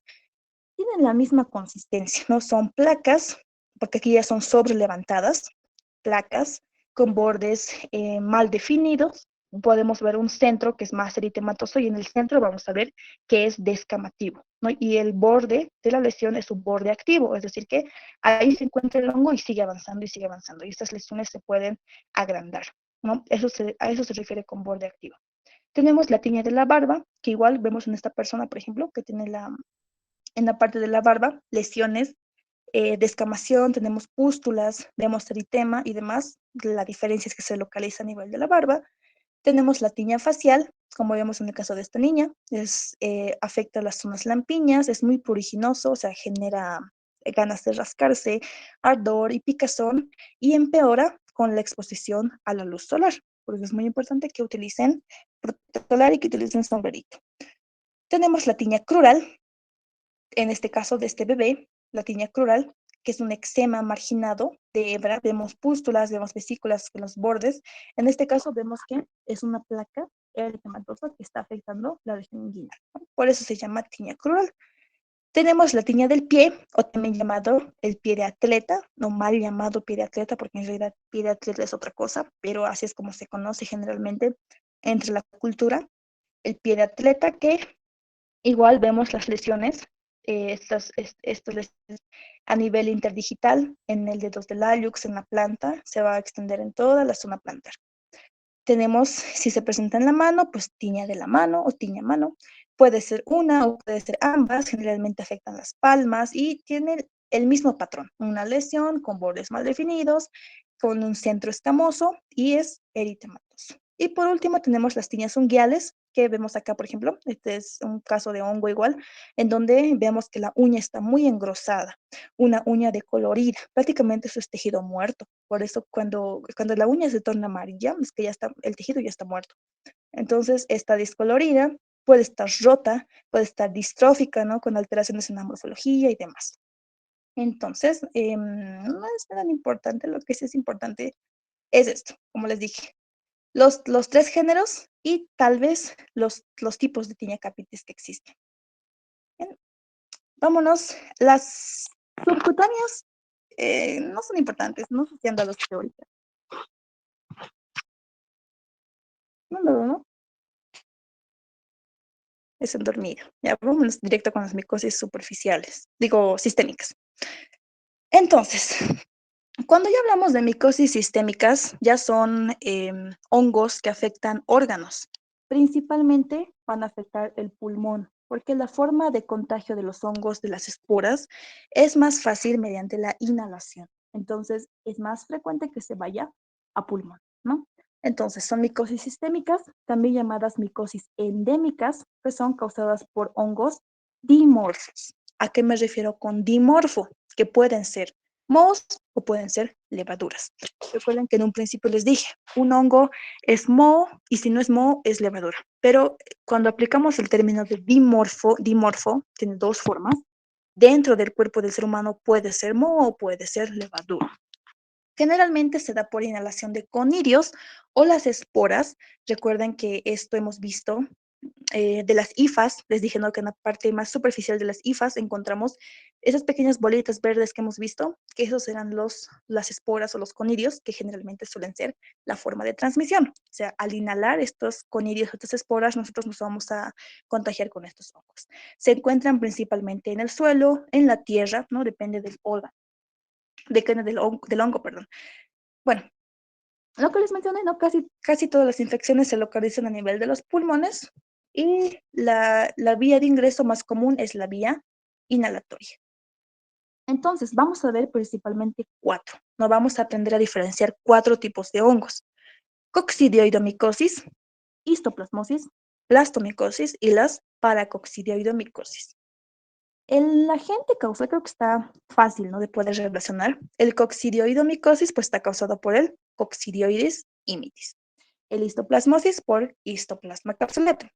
Blastomicosis por Blastomyces dermatitidis y el paracoccidioidomicosis por el Paracoccidioides brasiliensis, también conocida como la blastomicosis sudamericana. Les pongo su otro nombrecito porque puede que les confundan. Puede que les pongan, no sé, el nombre del agente causal de la blastomicosis sudamericana. Y si ustedes dicen, ah, pero blastomicosis debe ser Blastomyces dermatitidis. Pero no. Es cuando ustedes vean sudamericana, lo que se encuentra más que todo a nivel de Brasil y esa área, es paracoccidioidomicosis, no blastomicosis. Entonces, revisen esta parte. Vamos con el primero, con el coccidioidomicosis, causada principalmente por el Coccidioides imitis. Ya, aquí cuando hablamos de las micosis sistémicas, puede que les metan mucho las formas de transmisión, porque cambia, ¿no? Varía, depende de, si bien la forma de transmisión es mediante las esporas o mediante los conidios, según cada enfermedad tiene su nombre. Por ejemplo, cuando hablamos de coccidioidomicosis, la forma infectante va a ser la inhalación de artroconirios. Entonces, como les digo, pongan énfasis en la parte de las formas de transmisión. Muy importante, posee proteínas capaces de entrelazarse a hormonas de estrógenos. Les pongo esto porque, bueno, fue pregunta de examen en uno de los exámenes. Una de las siguientes posee proteínas capaces de entrelazarse a las hormonas de estrógenos. Y ahí te ponían coccidioidomicosis, paracoccidioidomicosis, blastomicosis, histoplasmosis y todo lo demás. Entonces, coccidioidomicosis, recuerden, puede enlazarse a hormonas de estrógenos.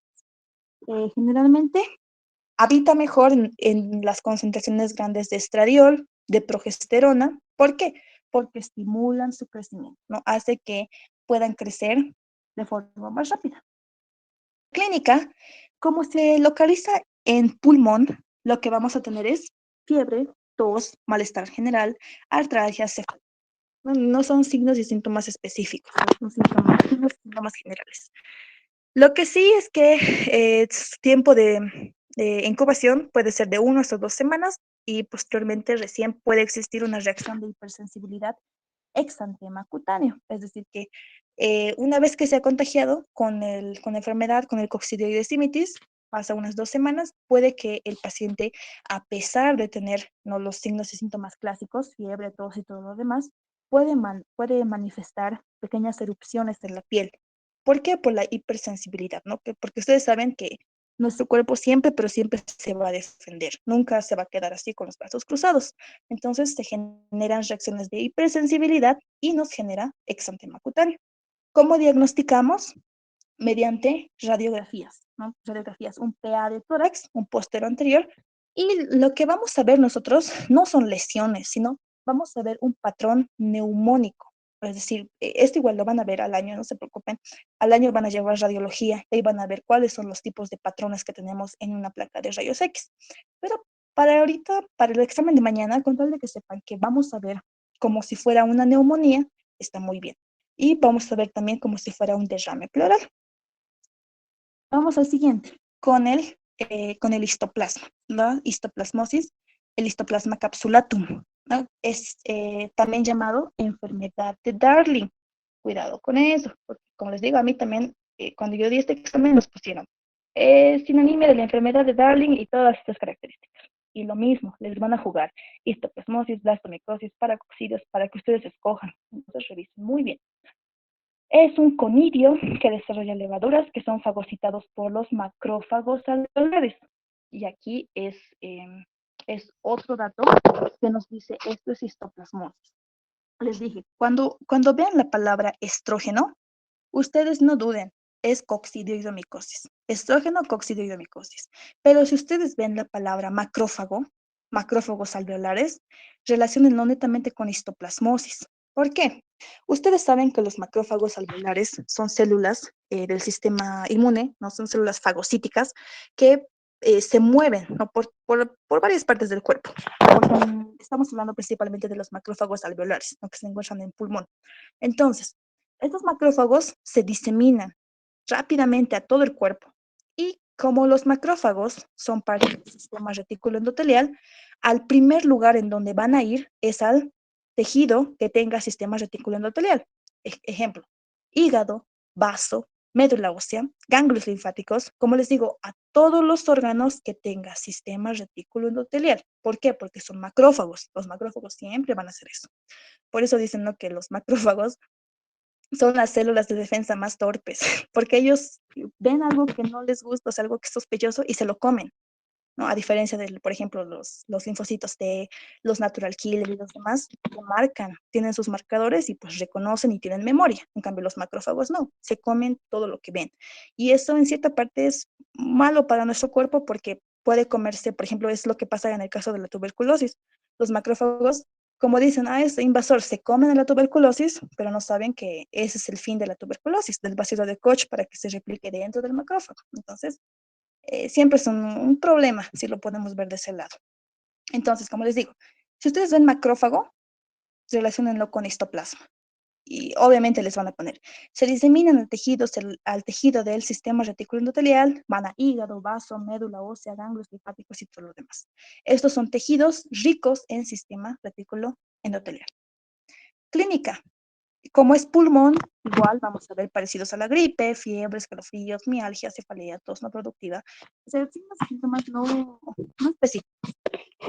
Pero la cosa va en que como son fagocitados por los macrófagos, como les dije, que se va a diseminar a todo el cuerpo, porque eso es lo que hace el macrófago, se va a mover, no se va a quedar quieto. Tenemos dos tipos de histoplasmosis. Histoplasmosis pulmonares, crónicas, o sea, las que se quedan dentro del pulmón, y la histoplasmosis diseminada, cuando el macrófago cargado con los honguitos, pues se disemina y va a ir a infectar a todos los órganos. Entonces, la histoplasmosis pulmonar crónica es una reactivación, obviamente, como se dice, crónica, quiere decir que el paciente ya tuvo antes esta enfermedad y se está reactivando por algún déficit inmunitario. Por ejemplo, cuando de pronto cae su sistema inmune, pues estos hongos aprovechan y como ya estuvieron en el parénquima pulmonar, pues vuelven a reaparecer. Y las histoplasmosis diseminadas principalmente son graves en lactantes, ancianos y en pacientes con VIH-Sida. Por simple lógica, ustedes saben que los lactantes no tienen bien desarrollado su sistema inmune, por lo tanto, esto va a hacer que se genere una histoplasmosis diseminada de forma rápida, porque no se van a defender. En cambio, los ancianos tienen su sistema inmune pues, ya débil, debilitado, igual, no se van a defender. Y en los pacientes con VIH-Sida, porque son inmunodeprimidos, igual, no se van a defender y esto hace que progrese a una histoplasmosis diseminada. Vamos a la siguiente, blastomicosis, causada por Blastomyces dermatitidis. Es una infección igual, crónica, con lesiones granulomatosas y supurativas en los pulmones. También como los blastomicosis norteamericanas forman líneas, es lo que vamos a ver. Por ejemplo, estas imágenes que tienen acá son muestras de biopsia de tejido pulmonar. Entonces podemos ver que se agrupan en colonias. ¿Ven estos en el tejido? Esos son los hongos. Esas son las colonias que han ido formando. Entonces nosotros vamos a ver como colonias de color blanco o marrón. Y pueden tener esas hifas ramificadas. Entonces, clínica, ¿qué vamos a tener? Como afecta pulmón, pues obviamente infiltrado pulmonar, fiebre, malestar general, sudoración nocturna, algias y una neumonía crónica. Entonces, ¿cómo yo digo que es blastomicosis o cómo se pueden guiar para mañana para decir esto es blastomicosis? Porque generan lesiones granulomatosas, ¿no? Granulomatosas en el parénquima pulmonar. Entonces, recuerden, coccidioidomicosis, estrógeno. Histoplasmosis, macrófagos, y blastomicosis, granulomas. Vamos con el último, que es el paracoccidioidomicosis o causado por el Paracoccidioides brasiliensis, que también es llamada, no se olviden, blastomicosis sudamericana. Ojo con estos nombres. También llamada como enfermedad de luz de esplendor Almeida, ¿no? Entonces, revísenlo por si acaso. La patogenia principalmente se da por la inhalación de esporas.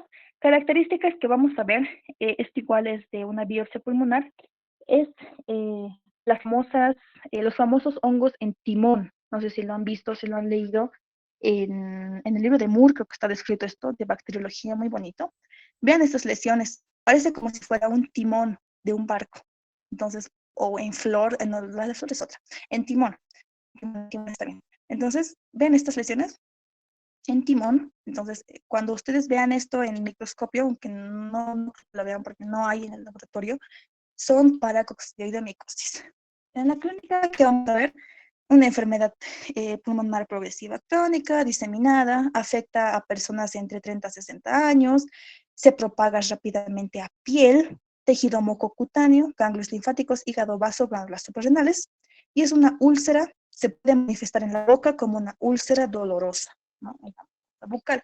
Entonces, como yo digo, para tiroidomicosis mañana, es que de toditas, de todas las otras tres que hemos visto, para coccidioidomicosis se propaga muy, pero muy rápido. Va a otros órganos, no necesariamente con macrófagos, como en el caso de la histoplasmosis, pero llega rápido a piel, llega rápido a tejido mucocutáneo, es decir, a la mucosa bucal, la mucosa bucal, incluso a la parte genital. Entonces, ojo con eso. Ya, entonces tenemos que más colorantes de los hongos, aparte del cultivo de sabor, tenemos algunos colorantes que igual una vez nos preguntaron, uno de los siguientes es colorante de los hongos, excepto, entonces te metían metamina argéntica de Gomori, ácido periódico de Schiff, el calcafluor blanco, y te metían, por ejemplo, Sudan 3, ¿no? Que es una tinción que nosotros hemos visto en histología, o eosina, o hematoxilina y eosina. Entonces, como les digo, no son métodos para ver hongos. Lo que sí es para ver hongos son estos tres: metamina argéntica de Gomori, ácido periódico de Schiff y el calcafluor blanco. Estos tres. Con estos tres vamos a poder ver muy, pero muy bien los hongos, pero no vamos a poder ver con, por ejemplo, ¿qué tinciones hay de histología? La hematoxilina y eosina, como les mencioné, los Sudan, hematoxilina férrica, esas cosas no se pueden ver porque eso es para tejido pero humano. Entonces los hongos específicamente con estos tres. No se olviden, les estoy diciendo. Cuidado y les pongan y se equivoquen. El cultivo asegurado ya hemos visto. También se puede hacer el examen directo. Vamos a ver las levaduras con el hidróxido de potasio, ¿no? El CaO, al 10 o al 20%, o el calcafluor, el ácido periódico de Schiff. Es lo mismo. Entonces, pongan mucho énfasis en los colorantes de los hongos, por favor. Y ya casi acabando, vámonos con las micosis oportunistas. Entonces, como bien dice, micosis oportunistas son generalmente hongos que ya están dentro de nosotros. Por ejemplo, todos ahorita, bueno, no todos, ¿no? Un 70% de los que están en esta reunión deben tener hongos de cándida en boca, en esófago, en intestino, en la región genital, deben tener cándida. Pero ¿por qué no presentan síntomas? Porque ustedes tienen su sistema inmune, pues bien, ¿no? Bien desarrollado, fuerte y activo. Entonces, cuando hay déficit del sistema inmune en los inmunocomprometidos, personas que han sufrido trasplantes de riñón, de hígado y todo lo demás, esas personas bajan su sistema inmunitario y esto hace que los hongos que ya están dentro de nosotros pues empiecen a proliferar. Pues son micosis oportunistas que aprovechan todas las oportunidades de nuestro sistema inmune le da. Entonces, vamos. Son enfermedades causadas por hongos que normalmente no producen daño. Como les digo, hongos que muchas veces ya están dentro de nosotros. Muchos de ellos son saprófitos. Recuerdan que era saprófito, que no te ejerce daño, simplemente se alimenta de ti. O sea, vive de forma saprófita. Es el hábitat en el organismo del ser humano. Muchos de estos hongos que vamos a ver ya se encuentran en piel, en mucosas, en cavidades de forma normal, ¿no? Pero no, como les digo, no manifestamos síntomas porque tenemos nuestro sistema inmune muy, pero muy bien. Entonces, su presencia se relaciona con factores de inmunosupresión de los individuos. Entonces, tenemos aquí varios factores que nos condicionan a poder tener estas micosis oportunistas. Por ejemplo, los grupos etarios. Obviamente, los recién nacidos prematuros y los ancianos son candidatos para sufrir micosis oportunistas. Ya lo explicamos más antes. ¿Por qué? Los recién nacidos no tienen un buen sistema inmune desarrollado y los ancianos pues ya lo tienen muy, pero muy gastado. Condiciones debilitantes, como qué? Personas que tienen diabetes, personas que tienen malnutrición, una malnutrición crónica, personas que tienen alcoholismo, drogadicción, ¿no? Porque son condiciones que son debilitantes para el sistema inmune. Los reyes y los reyes de estas enfermedades, los inmunocomprometidos, pacientes con SIDA, pacientes quemados, que es muy, pero muy importante, muchas veces no les toman en cuenta, no dicen, pero ¿por qué los quemados? Porque pierden sustancia, pierden mucha sustancia, pierden líquidos. Tratar a un paciente quemado es realmente muy, pero muy difícil. Y también entran en esta categoría. Los pacientes trasplantados, trasplante de hígado, de riñón, etcétera, y los pacientes que tienen neoplasias, o sea, tumores, cáncer y demás. Intervenciones, por ejemplo, pacientes que sufrieron o pasaron por procesos de radioterapia, que tienen catéteres intravasculares, que tienen una nutrición parenteral, no los que son hospitalizados principalmente, y aquellos pacientes que se encuentran con fármacos, con tratamientos que disminuyen nuestro sistema inmune. Por ejemplo, antibióticos de amplio espectro. Ahí está ¿cuáles son? Pues la vancomicina, si no me equivoco. O sea, son medicamentos que te van a atacar de forma general, ¿no? Para tratar bacterias, parásitos y todo lo demás. Te meten medicamentos que te matan prácticamente todo. Y ustedes saben que tienen flora normal, microbiota normal, en intestino delgado, en intestino grueso y todo lo demás, que es normal, que nos ayuda y tienen ciertas funciones dentro de nuestra alimentación y todo lo demás, ¿no? Metabolismo y así. Pero estos fármacos, de estos antibióticos de amplio espectro, matan absolutamente todo. Y como te lo matan tu microbiota, pues ya eres propenso a sufrir eh, enfermedades oportunistas. El uso prolongado de esteroides, tenemos también los antineoplásicos, ¿no? Que son fármacos que, como les digo, disminuyen el sistema inmune. Entonces, los principales micosis oportunistas que tenemos y vamos a ver son los siguientes: candidiasis, criptococos, aspergillus, mucormicosis y la neumocistosis. De estos, lo más importante, cándida, siempre cándida, aspergillosis y el Pneumocystis jirovengii, que es la neumocistosis. Y vamos a ver por qué. Dentro de la cándida, que es el primero, como les digo, el más importante de todos, tenemos varios tipos de cándida. Cándida albicans, cara papsilosis, la cándida tropicalis, cándida cruzei, cándida, son varias, son más de 30. Pero la que más afecta, la que la encontramos con más frecuencia, es siempre la cándida albicans. Bien, es un hongo difásico, dimórfico, difásico porque puede ser, como les digo, eh, puede estar como espora, puede estar como levadura, levadura. La forma saprofítica, es decir, la forma en la que se encuentra dentro de nosotros de forma que no hace daño, es la forma de levadura, y la forma parasitaria es el micelio filamentoso, o sea, ya se transforma en moho. Tomen en cuenta esto. ¿Cuál es la forma saprofítica de la cándida y cuál es la forma parasitaria? Saprofítica, recuerden que es cuando no nos va a hacer daño, cuando está de forma no natural, sino de una forma en que no nos produce signos y síntomas, porque nosotros tenemos nuestro sistema inmune bien, ¿no? Bien fuerte y todo lo demás. Ahí se encuentran como levaduras, pero baja nuestro sistema inmune, tenemos las condiciones que hemos mencionado antes y se transforma. Ya no es una levadura, se transforma a un micelio filamentoso. Y ahí es cuando ya va a empezar a atacar y va a producir alteraciones. Habita principalmente en dónde, en piel y mucosas. Por eso les dije, una gran mayoría debe tener cándida en la parte de la boca, cándida en la parte genital, en la parte de la piel y demás. Pero está como comensal. Los mecanismos de infección, es decir, cómo nosotros nos podemos contagiar, son dos. Puede ser de forma endógena o de forma exógena. Endógena por contacto directo. Y la forma exógena, esto ya es más en hospitales, cuando te atienden, por ejemplo, los dentistas, ¿no? Con materiales que no han sido esterilizados de forma correcta, que tienen cándida, entonces esa es la inoculación instrumental. De esto recuerden la forma saprofítica, la levadura, y la forma parasitaria, el micelio filamentoso. La clínica. Tenemos tres tipos de clínicas. Mucocutánea, la diseminada, y la mucocutánea crónica. La mucocutánea, principalmente vamos a ver a nivel oral, ¿no? Con esto denominada como el algodoncilio.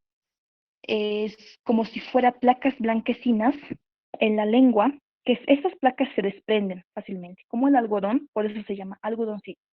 En las personas inmunosuprimidas, no lo vamos a ver estas placas. Ay, caramba, esas placas. Entonces, hemos visto también que en el parte genital también se puede presentar. Aquí tenemos, por ejemplo, en el órgano de los varones, que igual lo podemos ver de esta forma. La forma diseminada puede presentarse como la forma visceral, es decir, que afecta a órganos internos, por ejemplo, esófago, aunque no crean, esófago es uno de los órganos más afectados por cándida. Esófago puede llegar hasta intestino delgado, grueso y todo lo demás. Y si no se controla, pues obviamente va a llegar a la sepsis, como cualquier otra infección bacteriana, parasitaria y demás. Tenemos aquí la dermatitis del pañal. Tal vez algunos han escuchado hablar de la dermatitis del pañal, cuando les salen estas pequeñas lesiones en el área genital del pañal, justamente de donde entran los niños. Muchas veces lo confunden con tiña. Por ejemplo, ¿cómo yo hago el diagnóstico diferencial con la tiña, ¿cómo se llama esta tiña? Con la tiña crural? Vean que la tiña crural, hemos dicho que va a tener bordes, si bien los bordes de las tiñas son irregulares, los bordes son levantados, o sea, son bordes activos y ya se presentan más que todo en forma de placas. En cambio, esto, vean que es una lesión de piel, es totalmente plano. Los bordes no tienen bordes levantados. Ahí generalmente son más rojizas, todo. En cambio, las tiñas, les dije, ¿verdad? Que en el centro va a haber un área descamativa. No es tan activo el centro. Lo que sí es activo es los bordes, porque van a ir avanzando más y más. Pero en el caso de la dermatitis del pañal, por ejemplo, de cándida, no hay estos bordes sobrelevantados, simplemente es una lesión macular eritematosa, ¿no? Que se va diseminando. Luego tenemos acá otra que es en la región intertriginosas, al debajo de las mamas de las mujeres, a nivel de los dedos interdigitales, tanto de las manos como de los pies. Y tenemos onicomicosis, que igual puede ser causada por cándida, ¿no? Solo que diferencia de la tiña unguis es que recuerden que la tiña unguis solamente va a afectar una, pero en el caso de cándida, vean que afecta uña y afecta el tejido periungueal. vean que alrededor de la uña igual está hinchado, está inflamado, está edematoso. Entonces, cuando vean afección de la parte periungual, ya en contacto con la uña, pues ya es cándida o es hongo, ¿no? Ya no es un tiña, porque la tiña de uña solamente afecta a la uña. Tenemos la mucocutánea crónica, que es la deficiencia en la inmunidad celular y ya niños con problemas ya, con alteraciones en la médula ósea y demás. Vamos con el siguiente, con el Cryptococcus neoformans, ¿no? Es un hongo exógeno, bifásico, monomorfo, que tiene igual, ¿no? Dos formas, la forma saprofítica y la forma parasitaria, ¿no? El agente etiológico es Cryptococcus neoformans. La fuente de infección es el suelo con excremento de aves. Ojo con esto porque igual les suelen poner, año pasado creo que pusieron excremento de murciélago, excremento de no sé qué. Entonces, revisen esta parte. Para Cryptococcus formans es el excremento de aves, ¿sí? O sea, en las costas, y todo lo demás. Y ojo con los que consumen leche cruda. Mecanismo de infección, la inhalación. Puede ser por ingestión o por inoculación percutánea. Vean que aquí ya hay 3 mecanismos de infección, no como otros hongos que hemos visto, que simplemente era la inhalación. Aquí, si nosotros nos comemos el hongo, igual podemos desarrollar. Y si, digamos, estamos caminando por la selva y, no sé, por alguna razón estaban sin zapatos y se hacen una lesión en el pie y justo han pisado un hongo, inoculación percutánea, igual se puede encontrar. Elemento infectante, no se olviden, blastosporas, ¿no? No se olviden siempre, elemento infectante, blastosporas. Como les dije, son conirios, son esporas, sí, pero tienen su nombre. Para Cryptococcus neoformans es la blastospora. Blastosporas. Clínica. Podemos ver tres cosas. O se queda en pulmón, o se va al sistema nervioso, o se disemina todo el cuerpo y lo vamos a ver en la piel. Si se queda en pulmón, queda como una infección pulmonar primaria leve. Aquí lo vamos a ver como si fuera una neumonía, ¿no? Entre comillas. Esto de acá, por si acaso, no es una masa, no es este redondo negro, no es una masa, es la cámara gástrica, que se ve de forma normal. Como les digo, lo van a aprender al año en radiología. Pero lo que tienen que ver es el parénquima pulmonar, ¿no? Que lo van a ver como si fuera una neumonía. Si se va al cerebro, pues va a generar una meningoencefalitis criptocócica, que lo vamos a ver más que todo en métodos de tomografía, resonancia magnética, que es lo mejor para ver el sistema nervioso. Y si se disemina a todo el cuerpo, lo vamos a ver a nivel de la piel, con estas lesiones. Vean, son estas lesiones papulomatosas, parece que fueran umbilicadas, porque tienen un medio puntito dentro que se hunde. Entonces, esto igual se va a presentar cuando ya se disemina. Cuando ya está por todo el cuerpo, va a llegar a piel y lo vamos a observar de esta manera. Vamos con el siguiente, Aspergillus fumigatus. Es el hongo exógeno bifásico monomorfo. Monomorfo es que solamente se va a presentar como una forma. ¿Bien? Ya no es morfo como en el caso de la cándida y demás. Tiene igual una forma profítica y una forma parasitaria. Entonces, el agente etiológico, al igual que cándida, en Aspergillus tenemos varios Aspergillus fumigatus, flavus, niger y demás. Los más comunes, fumigatus, flavus, niger. Los 3 más comunes. La fuente de infección, tenemos el suelo, tenemos los vegetales, ¿no? Y el mecanismo de infección por inhalación o inoculación percutánea. Vean que acá ya no está la ingestión. O sea, que si te comes el hongo, pues no pasa nada. Pero si lo inhalas o te inoculas por alguna lesión, por alguna herida, pues te puedes contagiar. Elemento infectante, otra vez revisan elementos infectantes. En este caso se denominan conidias. Bien, la clínica, igual tenemos clínica pulmonar y clínica diseminada. En la pulmonar vamos a tener 3 tipos. El aspergiloma alérgico, aspergilosis alérgica, el aspergiloma y el aspergilosis invasiva. ¿Cómo lo pueden diferenciar? Netamente es por métodos de radiología, o sea, de métodos de imagen. Hay ciertos patrones en la aspergilosis alérgica, en el aspergiloma generalmente son nódulos, ¿no? Que se van formando en el parénquima, y la aspergilosis invasiva, pues cuando ya va a ir a invadir a varios órganos adyacentes y demás, pero netamente por radiografía, así que no creo que les pregunten esta cosa. Y la diseminada, recuerden que si hay diseminación, pues van a haber manifestaciones en piel. Mucormicosis. Ya vamos a acabar, chicos, no se duerman. Mucormicosis es el agente etiológico. Tenemos los mucorales, es igual otro grupo de hongos denominados mucorales, en donde tenemos al Rhizopus, al mucor y al Abacilli. No sé si les ha dado esta parte su doctor, si les ha dado igual, repasen. La fuente de infección, principalmente suelo, vegetales. El mecanismo de infección, lo mismo, inhalación, infección percutánea. ¿Qué vamos a ver en la mucormicosis? Tenemos principalmente dos tipos. La rinocerebral, que es la más común. Vean esta paciente acá, esta imagen, que va afectando desde la parte de la nariz y puede ir a afectar la parte encefálica. Por eso se llama rinocerebral. Vamos a ver la coloración negruzca de la piel y otras alteraciones más a nivel de los ojos. Y la pulmonar, gastrointestinal y cutánea, pues son manifestaciones que nosotros no lo vamos a ver, que nos va a manifestar síntomas típicos. Por ejemplo, en la pulmonar, como cualquier tos, resfrío, fiebre y demás. En la gastrointestinal, dolor abdominal, náuseas y demás, ¿no? Y en la cutánea, pues vamos a tener las mismas lesiones, pequeñas pápulas, nódulos y demás. La más importante, mucormicosis rinocerebral. Y con esta acabamos. La neumocistosis, que igual de esto vi que les preguntaron, así que tengan atención. En un principio, cuando se estaba descubriendo la parte de los parásitos, los bacterias y hongos y todo lo demás, se encontró a Pneumocystis jirovengii, que lo denominaban como un parásito. Por eso es que si revisan libros antiguos de parasitología, todavía incluyen al Pneumocystis jirovengii como un parásito. Pero todos sabemos, ¿no?, que con el paso del tiempo se está investigando un poquito más y han dicho, pues no, no es un parásito, es un hongo. Pero, como en un principio lo describieron como parásito, describieron sus estadios evolutivos como trofozoito y quiste.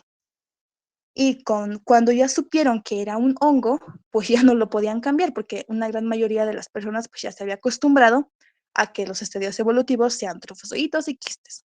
Así que por eso es que sus estadios evolutivos son trofozoitos y quistes. Y les digo que les suelen preguntar porque, si se dan de cuenta, es el único hongo que tiene como estadios evolutivos trofozoitos y quistes. Entonces, les suelen preguntar, nombre los estadios evolutivos del Pneumocystis jirovengii. Y ustedes me ponen trofozoitos y quistes, como si fueran parásitos, pero no son parásitos, son hongos. Entonces, ojo en los estadios evolutivos, trofozoitos y quistes. La fuente de infección, principalmente estos son comensales.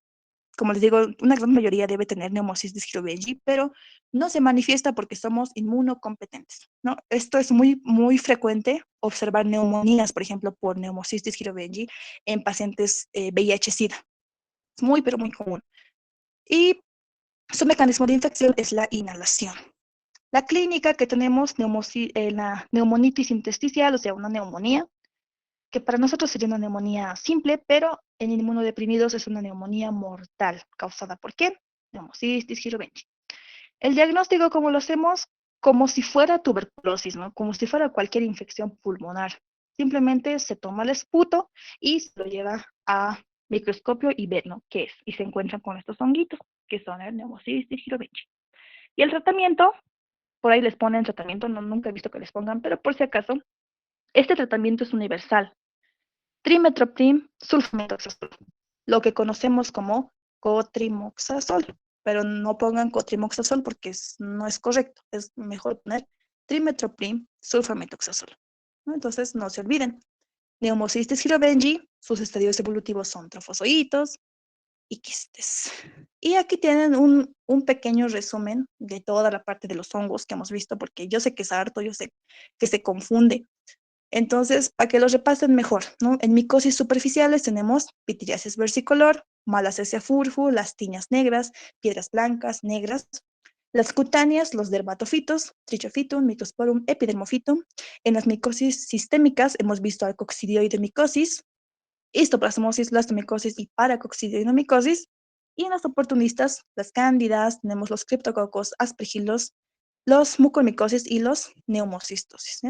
Repasen la parte. Repasen los estadios evolutivos, repasen las formas infectantes. Y eso es todo. ¿Tienen alguna duda? ¿Pregunta?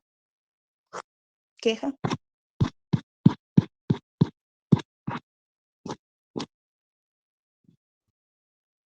Si no, entonces recuerden, les voy a subir en un momento más las presentaciones, repasen, vean exámenes pasados y eso, chicos, suerte. Gracias por asistir, hasta luego.